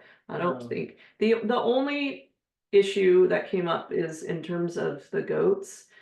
trees came down, and that made the whole proposition a lot more problematic in terms of liability. Oh, And just, revisiting that issue, because basically, that's obviously like, if basically, I mean, obviously in terms of safety, but also if, one of the tree limbs came down and damaged their fence. So that's, is it gonna be a situation where not only are we renting to them for $100, but then we're actually liable for damages well, or we could look have at to- our rental agreement. We do have an agreement with both of them. Yeah, I know. So maybe that should include a provision. Yes. If it doesn't, that says we. Yeah, and I mean, again, I think it's just, even if we do put in stuff like that around safety and all of that, it was more of the goats because they're more embedded in the, trees that were coming down this Yeah. winter, and just being really, like, whoa, should we revisit this issue? Because, literally trees were coming down and damaging some of their property. And I don't think, they weren't in a position where they were coming back to us and like requesting this or anything, but Yeah. it just made us, give pause to the management of that particular Could we area. ask them for a certificate of insurance, maybe BCPUD is originally this. Or just assume the risk that they, it's agreed that the property, that their land that they're renting is in an area that potentially has a risk of trees that fall, which may create damage, and they agree that they'll hold us harmless and, not make any claims if a goat is killed or plants or, something like that. Yeah, that seems reasonable. Yeah, If that's a anyways, concern. I mean, I don't know, we don't have it on our, but basically staff needs to revisit that Yeah, issue. take a look at the rental Yeah. agreement, because I do think we should have some language in there that does in fact recognize that there's a potential risk of damage and that they're waiving any claim Yeah, against us. But I think that we should probably, I mean, obviously I'm highlighting that one because it came to my attention. But there may be other ways in which our leases leave us liable for all of our leases, like, you know what I mean? To just like make sure, again, it's not like we're profiting from No, this, right. but we could also be putting ourselves at like adverse risk. Yeah. Inadvertently, and I just want to make sure that we're aware of that, like if it's, and if we can put language in there that just tries to mitigate some of that risk, I think it would be wise. Yeah, okay. Also, if there's a Well, fine, what about the relationship, what were the lease with Hearsay? We, I think that might be ending pretty Yeah. soon, right? That's. Yeah. but is that like, it says $60 per month, but like, is it like, do they pay their electricity? I mean, I just wanted, No. Again, No. it's just a token. okay. Yeah. Yeah. Okay. I think all of these are considered to be more community minded, and the money is not really the issue. So, Yeah, Yeah. All right, can we get a motion then to adopt the accounting procedures and policies? I so move. Thank you. I will second. All in favor? Aye. Aye. Item 22, an engagement letter for fiscal audit 24-25 with O'Connor and Company. Is there anything you want to say about this, Georgia? no, not really, I mean, if you guys Okay. have- Are we required by law to do an audit every year? Is it something we voluntarily do? No, It's not required cheap, by it's law. required? Yeah, okay, Yeah, Figure it out. no choice. okay. Yeah, and there's a lot of regulation around it, we have to switch auditors every 5 years and. Yeah, Yeah, yeah. But I think this is not their first year, right? That Mm-mm. we used them, and I think there was satisfaction with their I think services. so too. Okay, And it's 13,000. Yeah. all right. Actually about the same, and it's what it is for. Uh-huh. So can I get a motion then to approve the engagement letter with O'Connor and Company? I'll make that motion. Thank you. Is there a second? I'll second. All in favor? Aye. Aye, 4-0. Go into operational resolutions and approvals. Contracted work related resolutions and approvals. Item 23 is resolution 726. Declaring an emergency need to remove the Zola from Woodrat 1. Yeah, and sorry, I think this memo should have appeared first, so there's a memo that's associated with item. Yeah. Yeah, I think it's appended to the wrong, at least in our binders probably, Jack, it's in the wrong spot. So, because I was intending for the memo to just contextualize the next few items. Okay, So basically in, this is the memo to the board around Azolla removal. Essentially, you know, this is obviously an issue you guys are familiar with. We need to essentially declare an emergency to get this work done. We will file a CEQA notice of exemption. Then we, you know, since we last talked to you, I think, I'm not sure exactly when it started, but basically, we've had two companies come out here, look at it, give us proposals associated with the work. And so we're basically designing this after how Jennifer handled this last time you guys had to do this. So there's effectively the emergency resolution is twofold. One, so that we can, you know, declare an emergency because it is an emergency, but that allows us to file the notice of exemption for CEQA. And it also allows us, if this, you know, the bid associated with this work was above $15,000, then we could, you know, complete it under an emergency and not have to go out for formal bid. yeah, So that's what the resolution is on the next page. And then after that, you'll see this, you know, the contracts from the company that we are suggesting we go with. all right. Is there any questions or comments about resolution 726? And if none, can I get a motion to approve it? I so move. Okay, Second. thank you. All in favor? Aye. Aye. Now, item 24 is part of that, but it's a separate motion, is that right? The CEQA notice of exemption, we have to vote on that separately? Yeah, it's just basically to allow us to file this. I mean, you don't have to. Okay, so Should I make a motion to approve? that? the notice of exemption? Yes. notice of Okay, exemption. can we get a second? I'll second. All in favor? Aye. Aye, 4-0. Okay, that takes us to item 25. Proposal for contracted removal of the Azolla. And so this would be a motion then to approve the proposal, is that right? Yeah. For you to sign the contract? Yep, and you can see that we actually included the other contract in here too. I can just really briefly kind of, It's a big spread. yeah, it's a big spread. And so, you know, I talked this over with the operators, and this was, you know, again, we were sort of like arriving to this conclusion together, but you know, maybe it was somewhat driven by me. What I really feel, you know, this is what went into my reasoning. Obviously, one is cheaper, the other is much more expensive. But we have actually previously engaged these two companies, and basically we did the first company first and it wasn't adequate and we went with the second company. So you'd think, okay, well, let's just go with the second more expensive company. The reason I don't feel like that, first of all, it was the first company, it was the very first, like we were one of the very first jobs that they'd ever done. And they, I think, you know, they're still in business. And, you know, the sort of a narrative around it was like, they were kind of scrambling and trying to figuring out what they were doing. So I'm, you know, given the cost spread and given that this is a recurrent problem, I feel like, well, I would like to give them a second chance, because if they are able to, you know, remove the bulk of Azolla, then, you know, and it's half the price or less than half the price, then, you know, then we know that that is an option. So what was the issue on the first time? Sorry. The issue was that basically they didn't do a good enough job, and, you know, the Azolla came back fairly quickly. So the other issue for me is that the quality of the reservoirs is so terrible right now.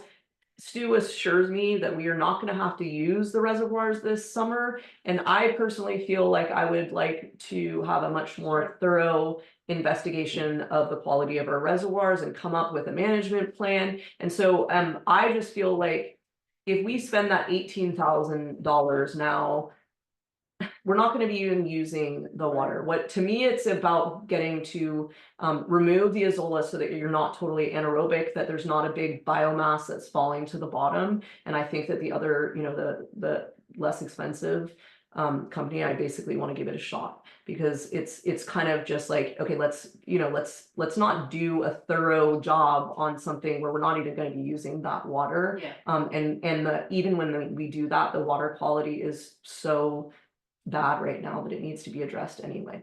So that's kind of my reasoning. The other thing is like, one of the things that they were talking about is, if you look at their proposals, like they were gonna cut the reeds and stuff like that. And, Blake being down at the farm there, he's like familiar with this kind of pond management, from a personal standpoint, but also obviously the guys have been familiar with this previously here. And they said essentially like, okay, yeah, that grass, like it just grows back super fast. So there's like a bulk of the work that's being done that is, that's being done in the one proposal, not being proposed in the other one, but that it's like, what is the value there? Anyway, so that's, again, it might be a situation where I'm like, just learning the same lessons and basically I'm coming back to you guys with the bigger proposal. But I still think that it's sort of like worth a shot to see what the value is that we get out of that one, that lower bid proposal. So in essence, what you're saying though is we're not looking at apples to apples. Yes, completely. Okay. Yep. But they've also done work in Bolinas and other property owners have been happy with their work. Yep. from what We've heard, right? So Yes. That's a. And I think, again, I just want to contextualize that we really were one of their very first customers. And so it's just like, and like the description of from the guys was kind of humorous in that it's like, they said like some of the people looked like they wanted to quit at the end of the day. And they're like, what is this job that I've, like it was new, not only was the company new, but the people that were on board doing the work were new to the work. And it's a fixed fee. That is my understanding. It Yep. appears to be Yeah. 74.40, I don't- right? I don't see Yeah, and anything it's that- like they came out here, assessed it all, it's not like, they had. Okay, so it's aquatic resource management. That's who we're gonna, that's what we're voting to Yep. approve, right? Yes. Okay, so can I, cause this is item, Well, if they do have to come back, this is just me going a little bit more granular, but I would want to clarify, it's a fixed fee. And how did they come up with 74.40? And if they're gonna have to come back, is it gonna be on an hourly, unless they're hourly rate? But my comments are not to hold up an approval, but I would probably make those suggestions that you get that clarified. When you say come back, you mean? Let's Sure. say, yeah, I mean, based on the history, if they have to come back because they didn't get it all in the first time, and we have to. Yeah, I mean, the thing is, I think you're never getting it all. no, Yeah, And so that's the issue is like, what are we trying to accomplish right now? To me, what we're trying to accomplish is basically removing the bulk of the material so that, the light can penetrate and that like whatever photosynthetic bacteria are able to do their thing. And that we are also, if we have a big die off, it's not just falling to the bottom.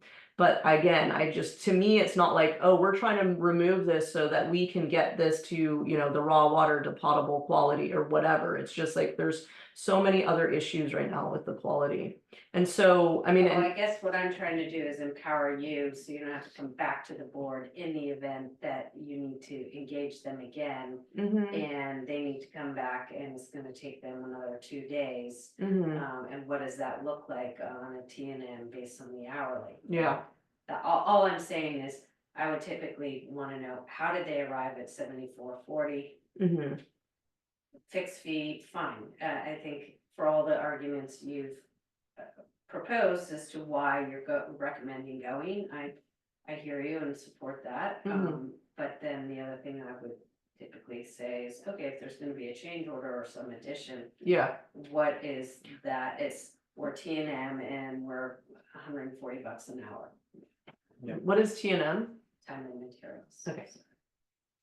Okay, and yeah, and just, I mean, I think too, to your point, Kirsten, it's like, it is a nebulous job. Like even when the fancy people did it, my understanding is Jennifer, like what happened is, when they did it, all of the Azola blew into the reeds, and then the next day it blew out of the reeds, and so then it was like all back there, and so she's like, you know, you need to come back and deal with this. So I think one of the issues with this, like we said, is that you're not removing all of it. So what is completion of the job look like, and what is our expectation, and having something that's concrete there, like, okay, this, like, to your point, what is 7,404? Is it like tonnage removed? Is it like we can't, you know, we all both agree, look at it and say, yeah, this is like 80% of it that's gone, you know, or it's, you know, Yeah. anyway. Some qualifier. Well, it says you know. 3 full working days on site, so I guess that's what we're getting, right? Mhm. Yeah. We're getting 3 full days. Well, that's why we Yeah. wanna have,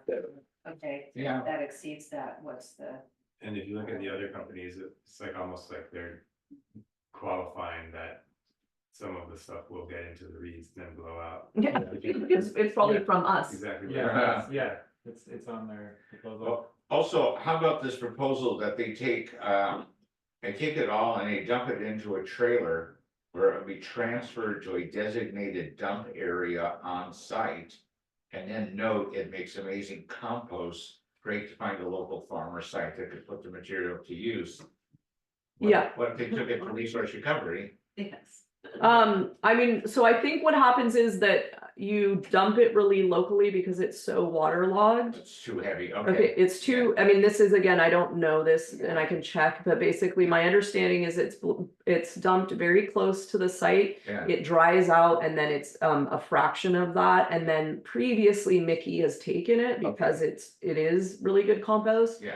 My recollection is like vaguely, I heard something about like Mickey is drowning in compost, he doesn't need any more compost or something. Anyways, somehow that's easy for me to picture. Yeah, so yeah, so I don't know if that the same means by which we got rid of it last time, but yeah, again, if it turns out that, you know, we have to drop it off at resource Right. recovery once it dries out ourselves. And Right, that's no, I hear your point as well, taking it, yeah, it's a lot less to deal with once it dries out, so. It'd be nice if we could sell it and make some Yeah, revenue to offset Just- the cost of it. Yeah, and then we can Yeah. just turn it into like an Azola plant. Yeah, well, I have Maybe done don't this delete it. before, I've scooped Azola off and put it, not on a BCPUD, but on another pond. And you just dump it on the side and pigs come and eat it. oh, So okay. I do think that there could be an opportunity if somebody wanted to come and, Sell it to a pig farmer. yeah. All right, well, while they're figuring it out, let's just vote on this. maybe. Okay, item 28, proposal for contracted removal of Zola, and is there a motion then to approve the proposal from Aquatic Resource Management for 7440? I so move. Is there a second? I'll second. Okay. I would just add, making it with those recommendation qualifications of the time and material, labor. That if they have to come back and do Yeah. more than what they bid on? Yeah. Okay, You'd like that spelled out in their logo? Okay. all right, so we would Yeah, then you- approve the proposal subject to that additional language. Okay. Okay, anybody opposed to that? No. Okay, so then the motion as amended. Call for a vote, all in favor? Aye. Aye. Takes us to item 26.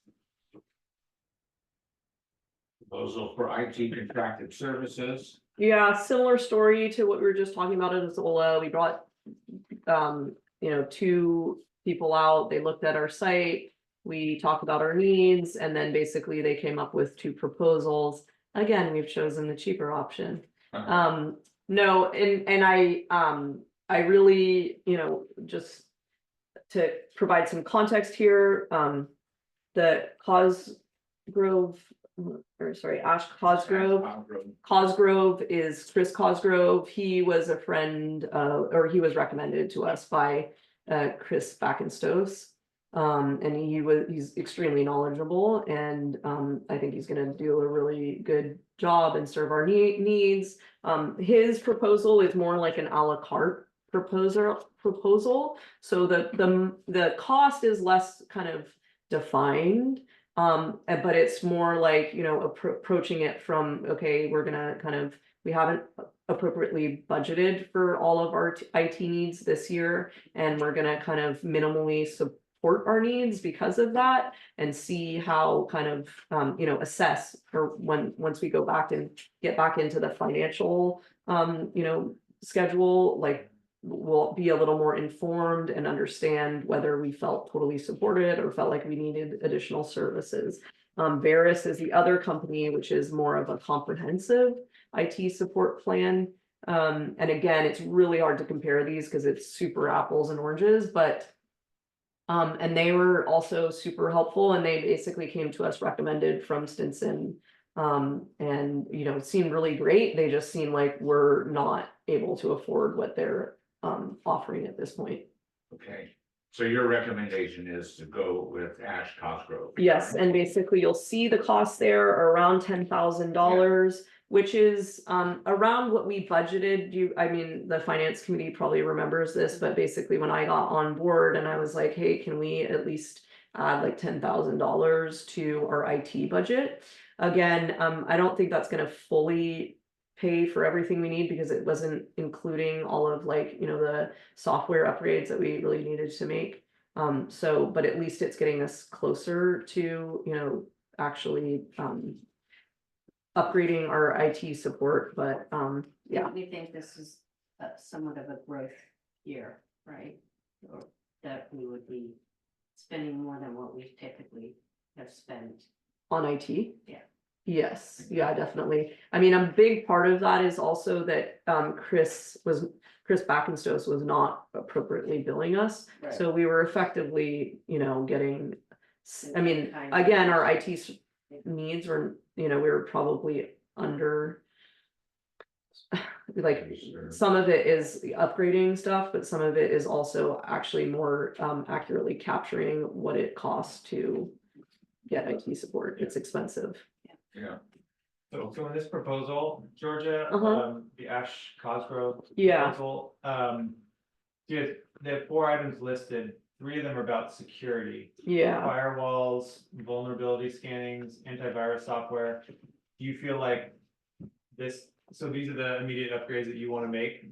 Is that what you've identified? I'm definitely I feel like first of all, both of these companies are all about security, and as a water agency, we're prime targets, and our insurer is constantly sending us stuff around cybersecurity.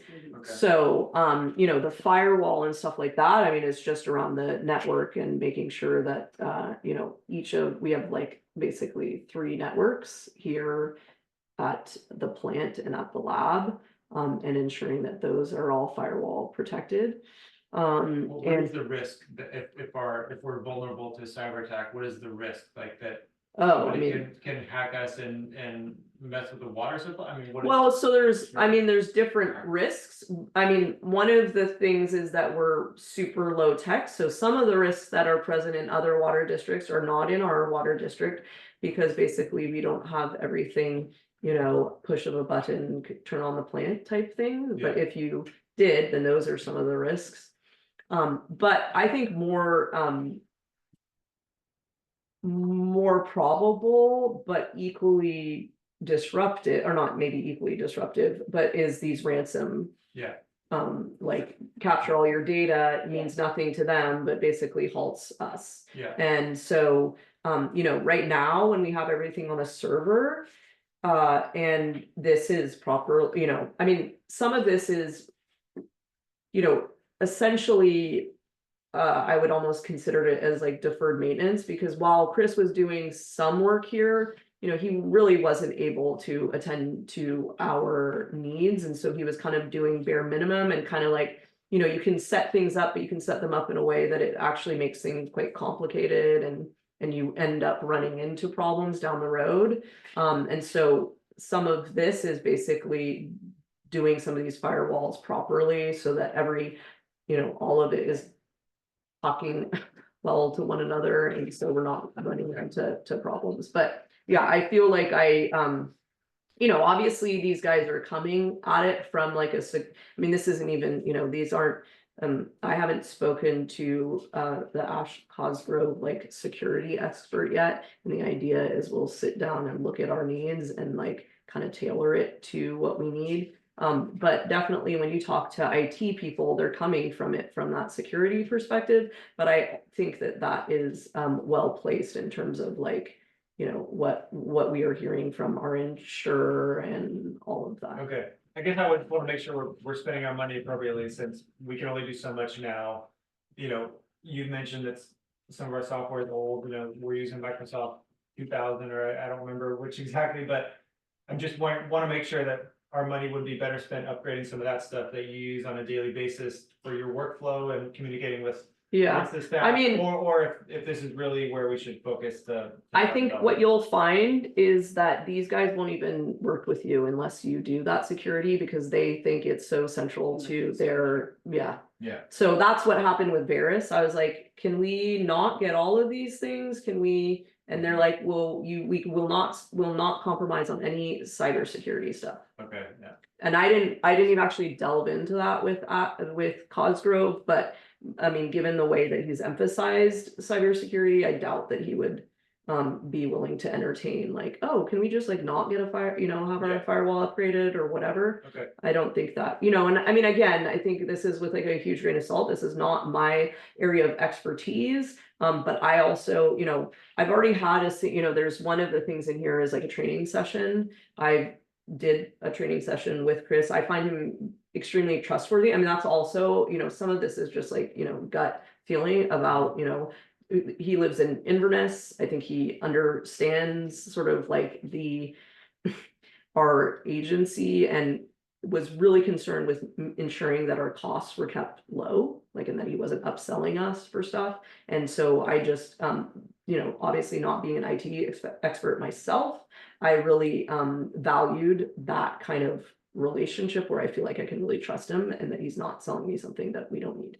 Okay, yeah, great. Okay. Any other questions or comments? Can I get a motion into, it sounds like the recommendation is the proposal from Ash Cosgrove is the one we'd be voting on to approve. So can I get a motion to approve the proposal from Ash Cosgrove? I so move. Is there a second? I'll second. Okay, all in favor? Aye. 4-0. It's this item 27. These are engineering plans and specs for the Wharf Road water main relocation. Is this what we dealt with at our special meeting? Yeah, these are the plans and specs coming before you. I brought back the memorandum from that meeting because I wanted to highlight the schedule. Okay. So that you could see the, you know, contextualize where these plans and specs were supposed to come and show you that they're coming on schedule. Oh, okay. So that's what I highlighted here in yellow. And so, you know, 618, we're requesting them. This is now 619 board meeting, board approve the plans and specs. 624 deadline BCPUD staff to provide county with its plans and specs for water main. So we're basically adhering to this schedule. We're essentially, yeah. Okay. So is there any discussion on this, or can I get a motion then to? Can I bring up one other point, which Sure. is what I highlighted here? We talked about this, obviously, this is the same memorandum, but I just wanted to reiterate something that may not have been super obvious. But if you look at this blue item, and I Yeah. talked about this, the BCPUD staff to provide county with one, you know, first draft of the co-op agreement.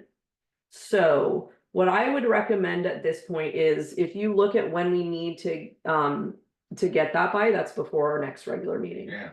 I would appreciate, you know, I really appreciated the comments that Kirsten made at our last meeting. This is obviously her wheelhouse. She's going to be a lot, you know, a lot better equipped to kind of scrutinize what we're thinking about putting in the co-op agreement. It's also effectively a legal document. And so I would suggest that if Jack could also, you know, what I would like to do is draft this agreement and suggest that the board delegate the two of them for me to be able to confer with them before the next board meeting, so that you guys can give me input on that before I would bring it to council and get their sort of input before I would get it to the county. It's, Okay. you can see it's under incredibly tight deadline. It is. And so it's just, you know, and it's also effectively a legal document, so I don't even think it's appropriate for us to be like hashing this out necessarily in a public meeting. Yeah. And so that's just to like ensure that we kind of adhere to this thing, and so that I get support from you know, board members that I think will be really helpful. I'm suggesting we would do that. So are you gonna put the draft together and run it by us? Is that it? Yep. And then get feedback and then, Yeah, and it could even just happen via email, like it doesn't need to be a special meeting That's or right. anything. right, You know. and so also respond and then you tweak it as necessary. Yeah. And then by the. Yeah, because I didn't want to be in a position where I'm having to go back and forth to council, like I just want to go once to council. Yeah. Can Yeah. I ask, are we moving forward with the co-op agreement with the county? So, I mean, that again, we can always, we're gonna have it designed so we could kind of pull out if we wanted to, Because of the but schedule, yeah, yeah. but after, I mean, again, part of. I feel pretty strongly now that it makes sense for us to do it that way as opposed to our own project. I just feel like the risks involved Okay, are really you know, and effectively, I mean, that's the way our guts were telling us that we should go. We then heard from a couple of knowledgeable people that they were suggesting, like our engineer, and Kirsten was also suggesting this. And then, you know, essentially what happened is like when I started to look at this schedule, I was like, oh my God, this is a nightmare. But I just feel like that's the nature of this project. It's a nightmare. And part of the reason we do it with them is that it is a nightmare in terms of having to do this thing very quickly. And it's, you know, likely, yes, we're going to have to spend more on it, but there's a lot of risk involved in this project. And to just have them handling it is just the most prudent way to move forward. Yeah, I agree. I think she's right. That's it, yeah. Okay. What are you thinking, Andrew? my recollection is that we agreed, or we not agreed, but we were leaning the other way. Cause we were kind of like, we weren't convinced that the county would even be able to hold its own schedule. And That's fine. I mean, we can have it within our co-op agreement. The issue is if they default, that's not really a risk to us. I mean, Well, except for any money we put into the project, that's the. yeah, I mean, we'll ideally get things like that written into the co-op agreement, Yeah. right? So like Kirsten was talking about last time, okay, what if they never do this project? What if the FEMA funding falls through, they decide to never do it? Yeah. So we can have things in there that are essentially, if we move this water main for no reason other than you told us to, then, you know, we want to be reimbursed or Yeah. whatever it is. So, I mean, again, I'm not sure, like, obviously that's going to be a back and forth with them, which is to me and the engineer, that is, to me, the co-op agreement is the most difficult thing. And it's kind of the thing that is most unrealistic about maintaining this timeline. So that's why I'm like, okay, let's try to be kind of proactively design what we can imagine would be the smoothest path to just get to that point. So anyways, yeah, that's kind of how I was thinking about it. But yeah, sorry if I gave you the impression. I was definitely not of the impression when I came to that meeting that I wanted to go the other direction. I was very ambivalent. Yeah, I mean, I think we were having a hard time going either way because we didn't have any numbers for either Yes. direction, and it sounds like we might not have them before we need to decide, but Yeah, we don't, yeah, we still didn't hear back from, you know, one of the issues is basically, can we go to Piazza and not prevent them from bidding Right. on Yeah. the project? Yeah, And we haven't gotten an answer. So the problem with this, again, this whole thing is around this schedule. It's like, yeah, we could do this in a much more thoughtful, like deliberative way, but we don't have the ability to do that here. yeah. I mean, do you think we could put a not to exceed in the co-op agreement? Probably Or- not, Yeah, because basically change orders are gonna be on us Yeah. associated, but we can be really specific about like, well, what, you know, really, I don't know what the language is gonna look like there, but right, you know, what is the definition of a change order being associated with our project? So one of the things, I mean, again, I don't know if it makes sense to talk about that here, but it's basically around abandonment of our own line and the fact that our old line is potentially gonna interfere with their project. So I just wanna spell out a lot around that language and make sure that if we're doing things that are related, you know, we have a protocol for abandoning lines. If that protocol is not compatible with their project, that's not really our project, that's their project. So we'll see. I mean, they could push back on that, but those are the types of things that I want to have in the co-op agreement. All right, And CSW is gonna project manage. Yeah, that's the idea. Okay. And, you know, I didn't want to bring the full proposal because when you look at it, it's in the broader context. I don't think it's appropriate for me to bring that forward in our meeting. I don't think it's even gone public yet in their meetings. But the bid alternate for that, again, this is like with a huge grain of salt, was 3,600. Sorry, 36,000. For project management. No, sorry, for the construction of our portion of the project. You guys had asked me, how much is it gonna cost? The project physical construction or the The drawings? physical. the physical, which does not include the paving. Which I don't know about that.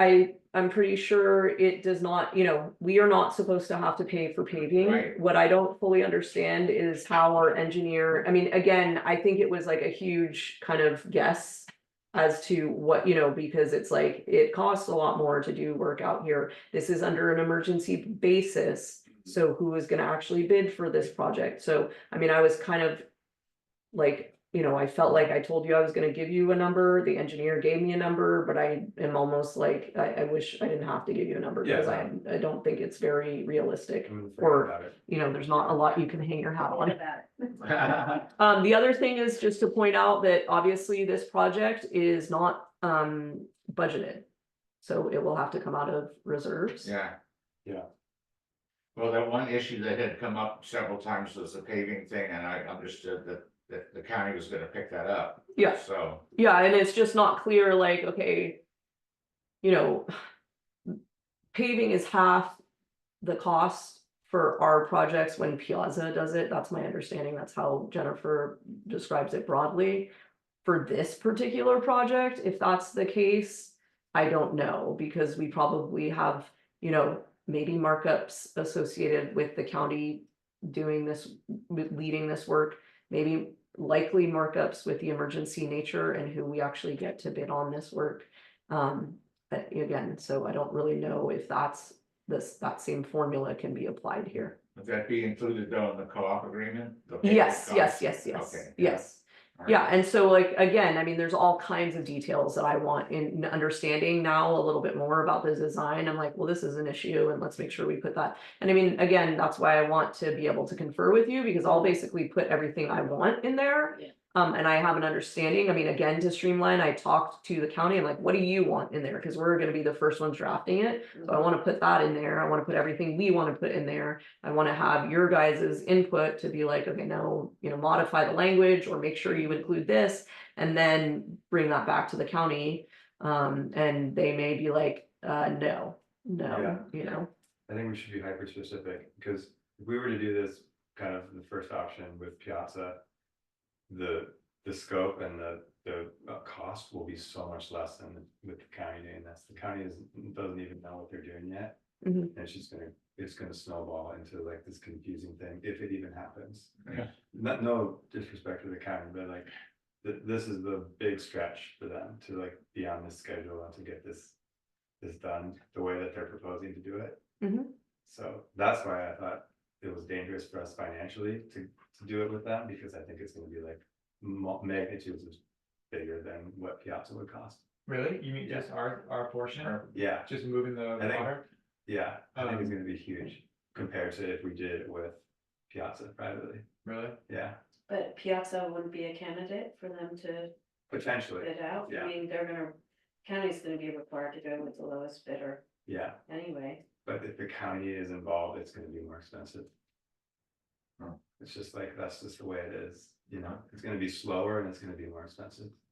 But I think what we were trying to avoid was being in a position where we could be seen to be holding the county's Yeah. work, because we have to be the first one in there to be able to turn it over to the county, and we didn't want the county chasing us, especially if they have FEMA money and they're within a restricted time period. No, I understand that. So I think that was the spread we were Yeah. looking for, is like, what's it gonna cost us versus.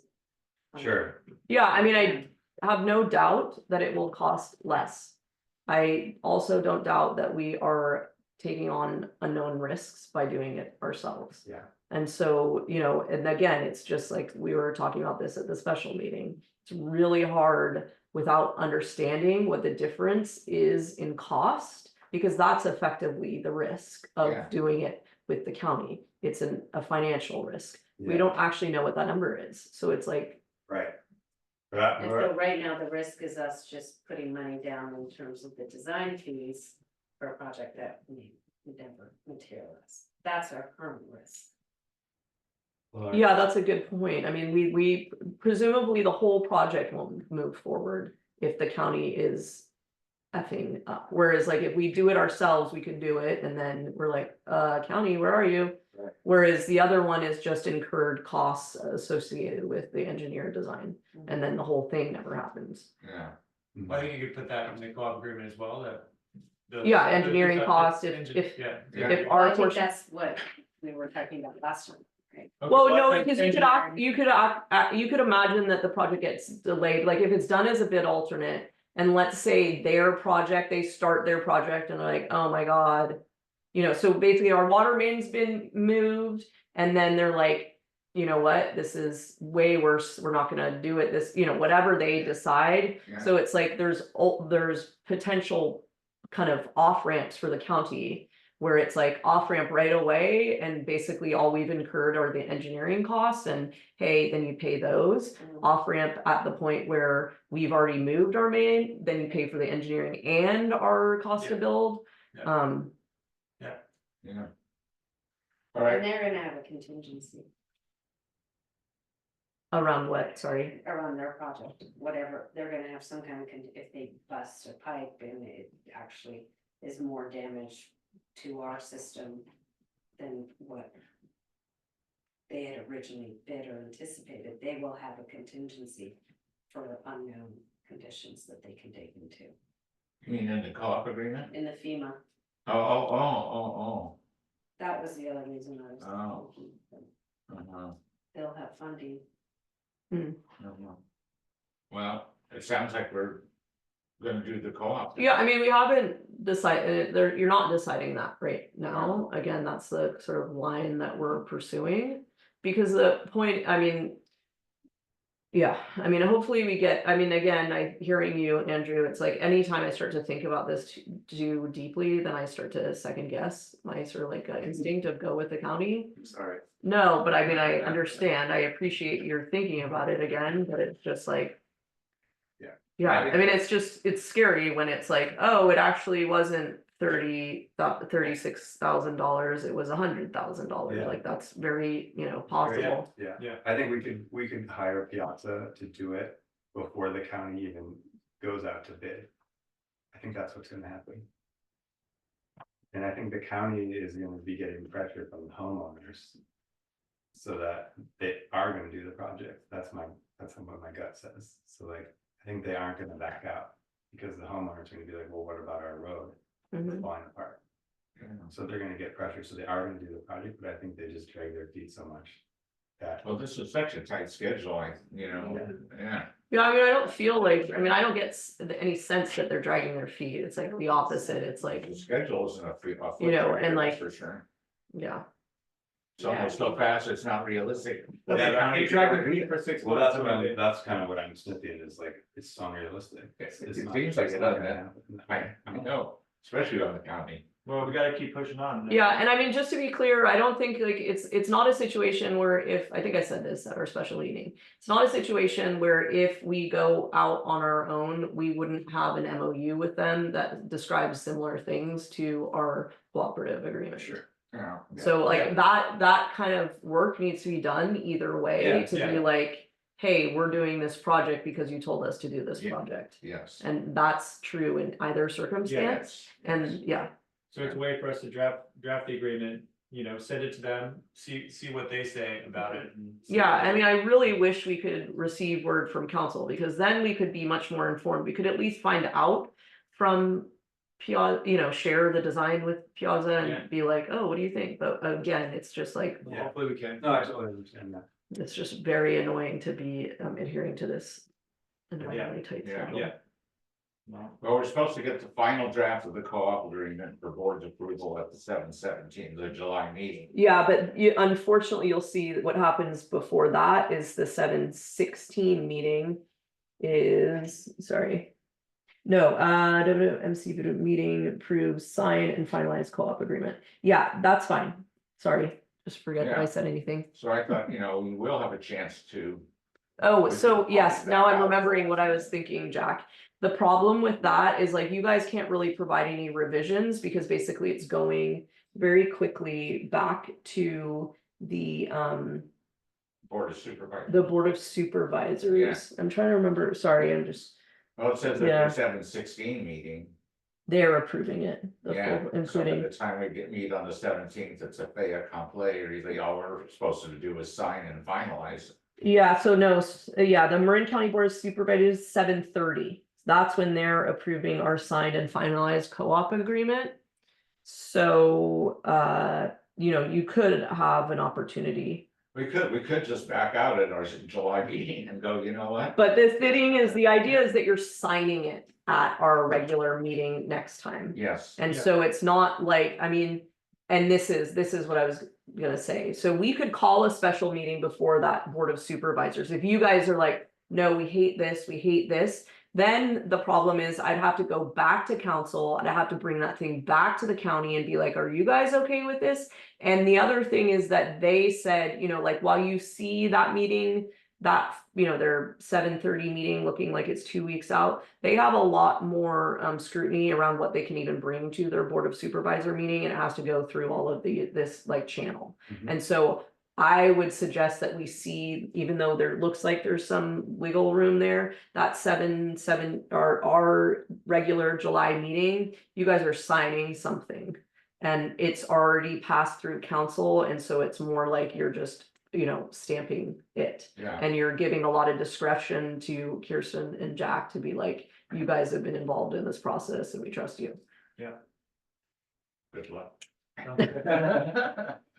All right, Smooth sailing. all right, so with that, so I guess we're gonna go ahead and approve these engineering plans and specs for this project, right? That's the direction we're going. Yes, yeah, that's what this Yeah. item is about, So sorry. can I get a motion then to approve the engineering plans and specifications for the Wharf Road Water Main relocation project? I'll make that motion. All right, second, I second. all in favor? Hi. Aye, 4-0. Okay, sure hope that happens, all right. Number 28, district issued permit approvals, none. Employment approvals, item 29, BPUD staff MOU. We have a new MOU effective July 1st through June 30th of 2025. And in our binders, we have the MOU with lined indications of changes from the past. And I guess it builds in the cost of living increase rate. For all across the board. What was that, 3%? I can't remember. Mm-hmm. I think it was. Anyway, as I recall, except for. Thanks, guys. Right, Just minimal changes that we've already discussed. I'm starting to fade on whether we talked about it at a board meeting or just the personnel committee. I think drafts of this have come before the entire board Okay. before, maybe not in this like format, but basically the personnel committee recommendations. Yeah, we did recommend, that's right, we talked about the recommendations for the new MOU and I think everyone was in agreement. Yeah. So. I think the only thing is missing is on page 6, there's there's an hourly rate that's missing, are we supposed to discuss that tonight, or is that just something that will be decided when the person is hired? Yeah. Um, And based in part on, working experience or, yeah, something like that. And yeah, one of the shift operators, Miller specifically called out, do we need to remove the Miller language from that? You know, that's a good point, because, this is effective July 1st, and, he's gone. He's already gone. So I think we should delete. Or we could just say vacant, similar to, Yeah. like, since we're sort of one operator short, so that's a vacant position, maybe strike. Strike the word. hourly- Well, strike the word Yeah. Miller and then strike the hourly rate, because that'll probably change. Depending on who gets hired. Yeah. Yeah, good point. And their Oh, experience. okay, so you getting that, Georgia? yep. And- So we're striking out the word Miller, and we're striking out 32.77 an hour. Mhm. We're not filling in the rate of pay for the administrative assistant, because we don't know what Mhm. it is. And he would be stricken out on page 8. Yes, So, Oh, good point. Oh, right, okay. So with those modifications, can I get a motion to approve the MOU, I make a motion to approve that. all right? Is there a second? I'll second. All right, all in favor? Aye. Aye, okay. Now we get to the minutes, we have no regular minutes yet. okay, I'm not sure if that's the minutes that are on right now. okay, Yeah, and then we have our April 4th. Sorry for the delay. it's okay. alright. This is the operations committee, what we Yeah. would just suggesting becomes the ad hoc committee. Right. And what do we decide that is? We're gonna go to ad hoc on Canyon Road, right? I just added it, so hopefully that was Yeah. not me making that That's up. the right move, yeah. Yeah, okay. So item 30 is May 17th regular board minutes. We don't have those. Yes, we do not have those And yet. then item 31 is operations committee. Yeah. So again, it's explained here, but these are not normal looking minutes because basically we lost the transcript. Oh, okay, Got deleted, so this was just effectively meeting notes in lieu of minutes. okay. You still need a motion to approve them, is that right? Yes, please. Okay, so can I get a motion to approve the April 4th operations committee meeting? I still move. There's a second, Second. all in favor? Aye. Aye, 4-0. Warrants, May 10th warrants. I haven't seen the warrants I yet. haven't seen I don't the think we got warrants. those. I have a warrant says it's dated June 18th, so it must have just hit the. Bottom presses. I don't think I got the warrants. No, I didn't, Okay, it didn't get up. you with it. want me to quickly pass them around, or you want to delay it to the next meeting so you don't have a chance to look at it in more detail? I think we can, how long are they, just a page or? Yeah. I can probably look at it real quick if you want. Okay. Do you need them approved, Georgia, or do you want to wait? Do I need them approved? Yeah. Sure. I mean, that would be nice. I have another copy too, if somebody Yeah. needs to. There's lots of construction paving, 25,000. This is a copy. Sorry about that. Let me just make sure you have. That's a good business, isn't it? I remember when we wanted to, got into school and we were gonna put it into the more track and field stuff, this is many years ago. And we wanted to put in an asphalt runway for the long jump, you know? Yeah. Which is not that wide and kind of long. Man, the cost was astronomical, you know? Yeah. And fortunately, Lunny had already been hired to put in the basketball court up at Mesa Park. And he's such a good guy that he said, you know, when I'm done, I'll just run down there and put in your runway at no extra charge. What, you know, it was really cool. Yeah. So. The terrace water main was He's really replaced. good. He's really good, And yeah. yeah, with lots of volunteer, and then also I think when. Where? Skinner was. The putting Terrace in that Avenue little water main field, replacement. Second item. Did a whole bunch of grading on the infield. Did Why am I that. blanking on that? Blanking on what? This is the front load of funds to California Bank and Trust to cover loan payments for Terrace that's Avenue great. water main relocation. Okay. All right. Thank you. Yeah, this is fine. Okay, what do you say, Kev? Let us know when you're taking a look. We'll do, yeah, what did Piazza pave exactly? That was Wharf, Cherry, Queen, BCPUD, paving projects.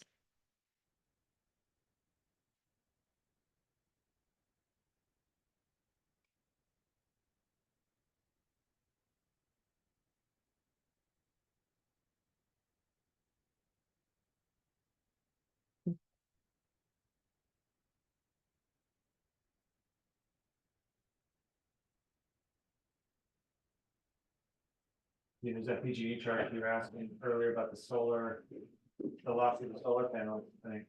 I don't know how much of this $2,500 charge is because we don't have our panels operational, but imagine it's a bit of that. Yeah, is that the only PG&E charge that appears on there? So there's a resource recovery. Yeah, not there. Yeah, I was thinking it was gonna be more expensive than that. I feel like I've seen it.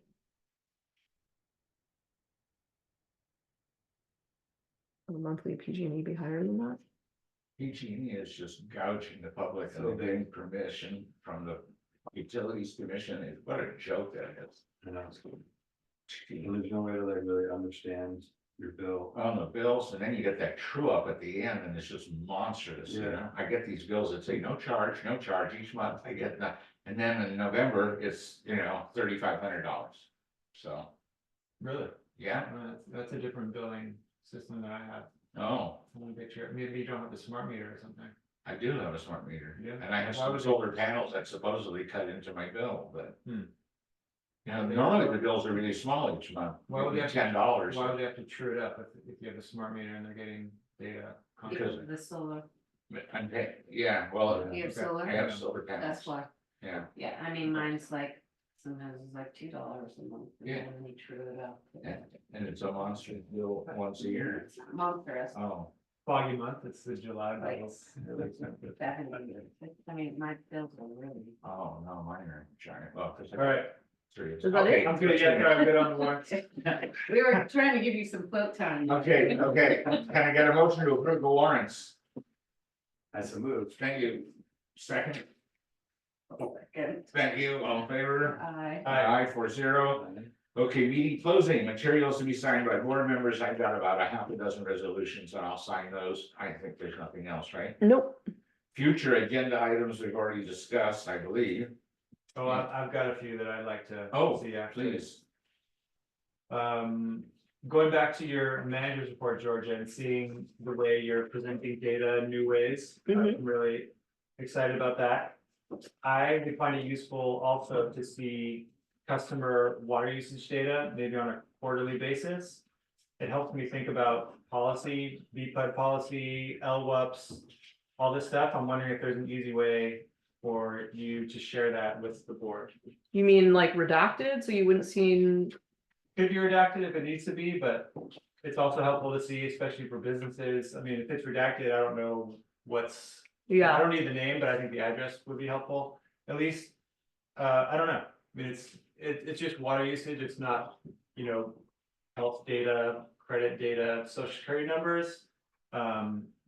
So, yeah, I mean, I'll look into it. Yeah, I you could don't look into know it. if we can share customer, I mean, it's one thing if somebody's coming to you for an LWAP. mhm. And, you know, obviously then they're already in a public. You know, you essentially tell them, okay, if you want to come before the board and whatever. Or for leak relief, you know, where that is like a request of the customer upon the board. But to just be sharing customer data in public, I'm not sure. I mean, I Yeah. can check on Can you it. share it with us in private, so it's not a public document, but it's something that the board sees as a way to. Well, I think that would be a closed session item, and then it's like, is it appropriate to talk about that? I have no idea, but I can Okay. look at, I mean, I know you requested it before. I know I started going down this road of like, is this allowable and how would we do this? Okay, And it's not a matter of public record, but I do think that if, for instance, you're on the operations committee.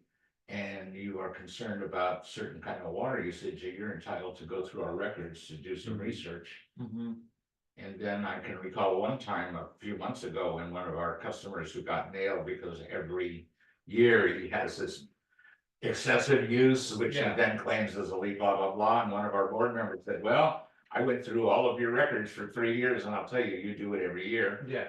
So he established that, you Yeah. know. But No, that was that's- because he was on the public agenda. Right, and I don't think this should be public, sorry, that's not what I meant. I don't mean to make all this data public, even if it's redacted, I don't think that's appropriate. I would like to see it as a board member, it would help me, like, going to you or Bell for a one-off thing for a customer is one thing, but that's a little cumbersome. I think seeing it on a quarterly basis or even on a yearly basis is just helpful for me to think about the water use in the town year over year. Maybe quarter by quarter, and think about, well, why are people using a lot? Why are people, what's the average? I mean, all these numbers are just really helpful for coming up with new resolutions and, you know, thinking about the moratorium and all this stuff.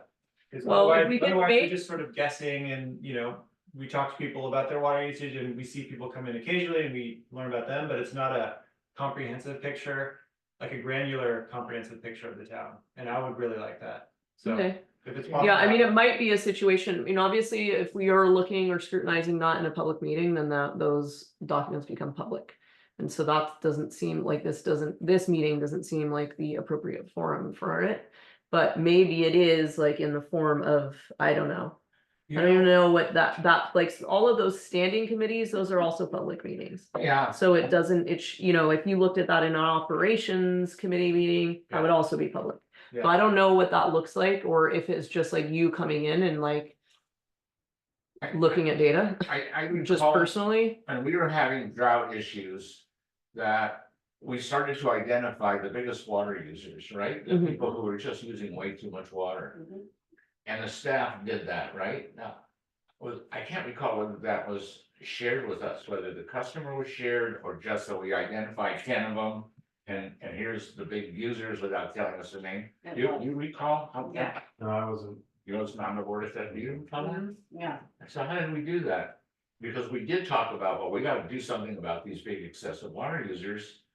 And notifying them that cut it out, you know? And- But I mean, I could imagine that you could have that conversation generally, right? There's 10 big water users, let's come up with policy around this. But- Okay, staff, go back to those 10 water, you know, you don't have to basically be sharing public data in that discussion. Yeah, You could be coming up with policy and all of that. And then whether you know, individual board members come and say, who were those 10 water well, users? so that was my question is, I wonder if any of us ever did that and to find out, well, you know, who are they? And- Yeah, I mean, I just know it in terms of, I mean, comparing it to the school. Right? And obviously there's a lot of, I don't know, I mean, obviously there's some restriction around customer data. Yeah, And we have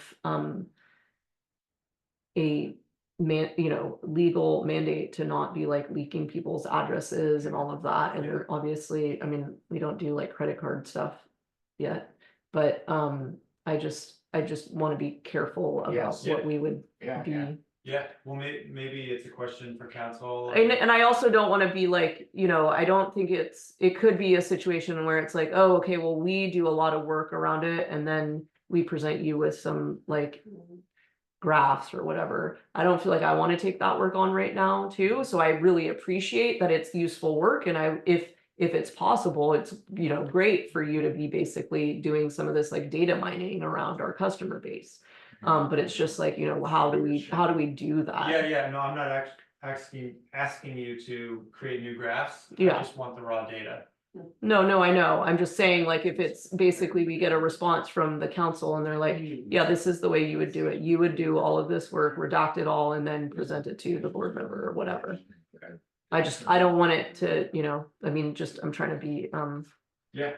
you know, Big tech. candid. All right, so, I just feel like we had it in a closed session. Oh, more stuff for the agenda? yeah, well, okay, any other items for? Yeah, just a couple of them. Sure. I won't say all of them tonight. I'll save some for next month. I've been thinking about the wells project, and as we work to hook up the resource recovery well as an emergency water source. Been wondering what's gonna happen to the soccer fields, the ball fields at Mesa Park, since that's, I think, the exclusive source of water for irrigation, is It that right? is, yes, So, thinking ahead, many years down the line, the next time we have a low rain year. If we do depend on that well for Yeah. drinking water, then, what's gonna happen to the ball field? So. I would like to reintroduce the concept of using, treating the wastewater and using that to irrigate the ball fields. And I Okay. think that's been looked at before, Yeah. from what I've heard, but it was deemed too expensive or, yes. We finally decided that in the worst case scenario, if we needed to have the irrigation well used for treating potable water, then we were just gonna have to let the grass die. okay, We had one potential source of using wastewater. There's actually an underground trench on the sewer pond land, and when the water is sprinkled, then the actually goes into that. And so we were gonna draw the water out of those trenches and treat it and put it onto the play field. okay, And the county said that it had to be brought up to potable standards in order to be used as sprinkled on the field, because children were playing on the grass, and so the water had to be as good as drinking water, and we decided at that point it was too expensive. It seemed like a brutal regulation, but yeah, the county, that's what they said, so the county, put that on. Anyhow, that's an answer to, so the ultimate decision was we might have to let the grass dry and, and then die out. we saw it, we resawed. Yeah, well, we found in one field, because it did happen one year where pretty much the grass did die on the Little League field, but most of it came back. Yeah. We kind of, what do you do when you use Aerated? Yeah, aerated and sprinkled seed, and then when the rains came, Okay, it came back. okay, So, and even before the sprinklers got onto the soccer field used to get really hard at the end of the summer. And the grass all dried, and then when the winter's rains came, it came back, yeah. okay, So, but anyhow, that decision was made at that time, yeah, that if we needed the water from the irrigation well to drink, then that's yeah, top priority. yeah. Anyway, if the county hasn't changed its view on how much treatment it requires, it would be Yeah, well, I wonder if there's been any new technologies for treating wastewater. I mean, the wastewater that we spray on the ponds. Yeah. I don't know how close to potable it is, but there might be like a UV treatment or something we could do to the water at that stage that is actually pretty minimal, and that might bring it. I mean, I think using that wastewater for something other than spraying it in the sewer ponds is a good idea. I mean, I think it's just good practice in general, and in a heavy rain year, there's so much water up there, we can't, we need to spray outside of the season anyway, so if we could find somewhere else for that water to go. And use the resource recovery water for drinking water, it just seems like a win-win, so. I'm with you all the way. Yeah, I'm interested in looking into it, I'm not trying to put more work on your plate. Even though that sounds like I am. Well, find out from the county. I think you're just, the health Yeah. people will tell you what that treatment of that wastewater will require. Yeah, But it had to do with being on fields that children were playing That on. makes That was the sense, big yeah. issue. yeah, but we're not irrigating with potable water right now, we're irrigating with resource recovery water. I mean, that's not potable either. Well, the water from the well and resource recovery was tested and it was found to be okay, but it was not wastewater. Right. That was the difference. Yeah, okay. Yeah. All right, I think the only real problem with the well is it has a high salt content or something. But it's not considered a health hazard. okay. That's why the grass is. growing. Yeah. Can't be too bad. It works really good. But we got another item for the agenda. I do, but, okay, one more, just one more tonight. This is related. And Georgia, you might know the answer to this one already. Just curious if we test our wastewater for things like COVID, bird flu is in the news now. Avian bird flu is supposedly going to cows now, so I'm just thinking, like, we have cattle around here and people who work with cattle. testing wastewater is a way, sort of like a bellwether for, Yeah, diseases in the community, and I'm just wondering if we test for things like that, maybe at the county's request. no, we don't. We never do.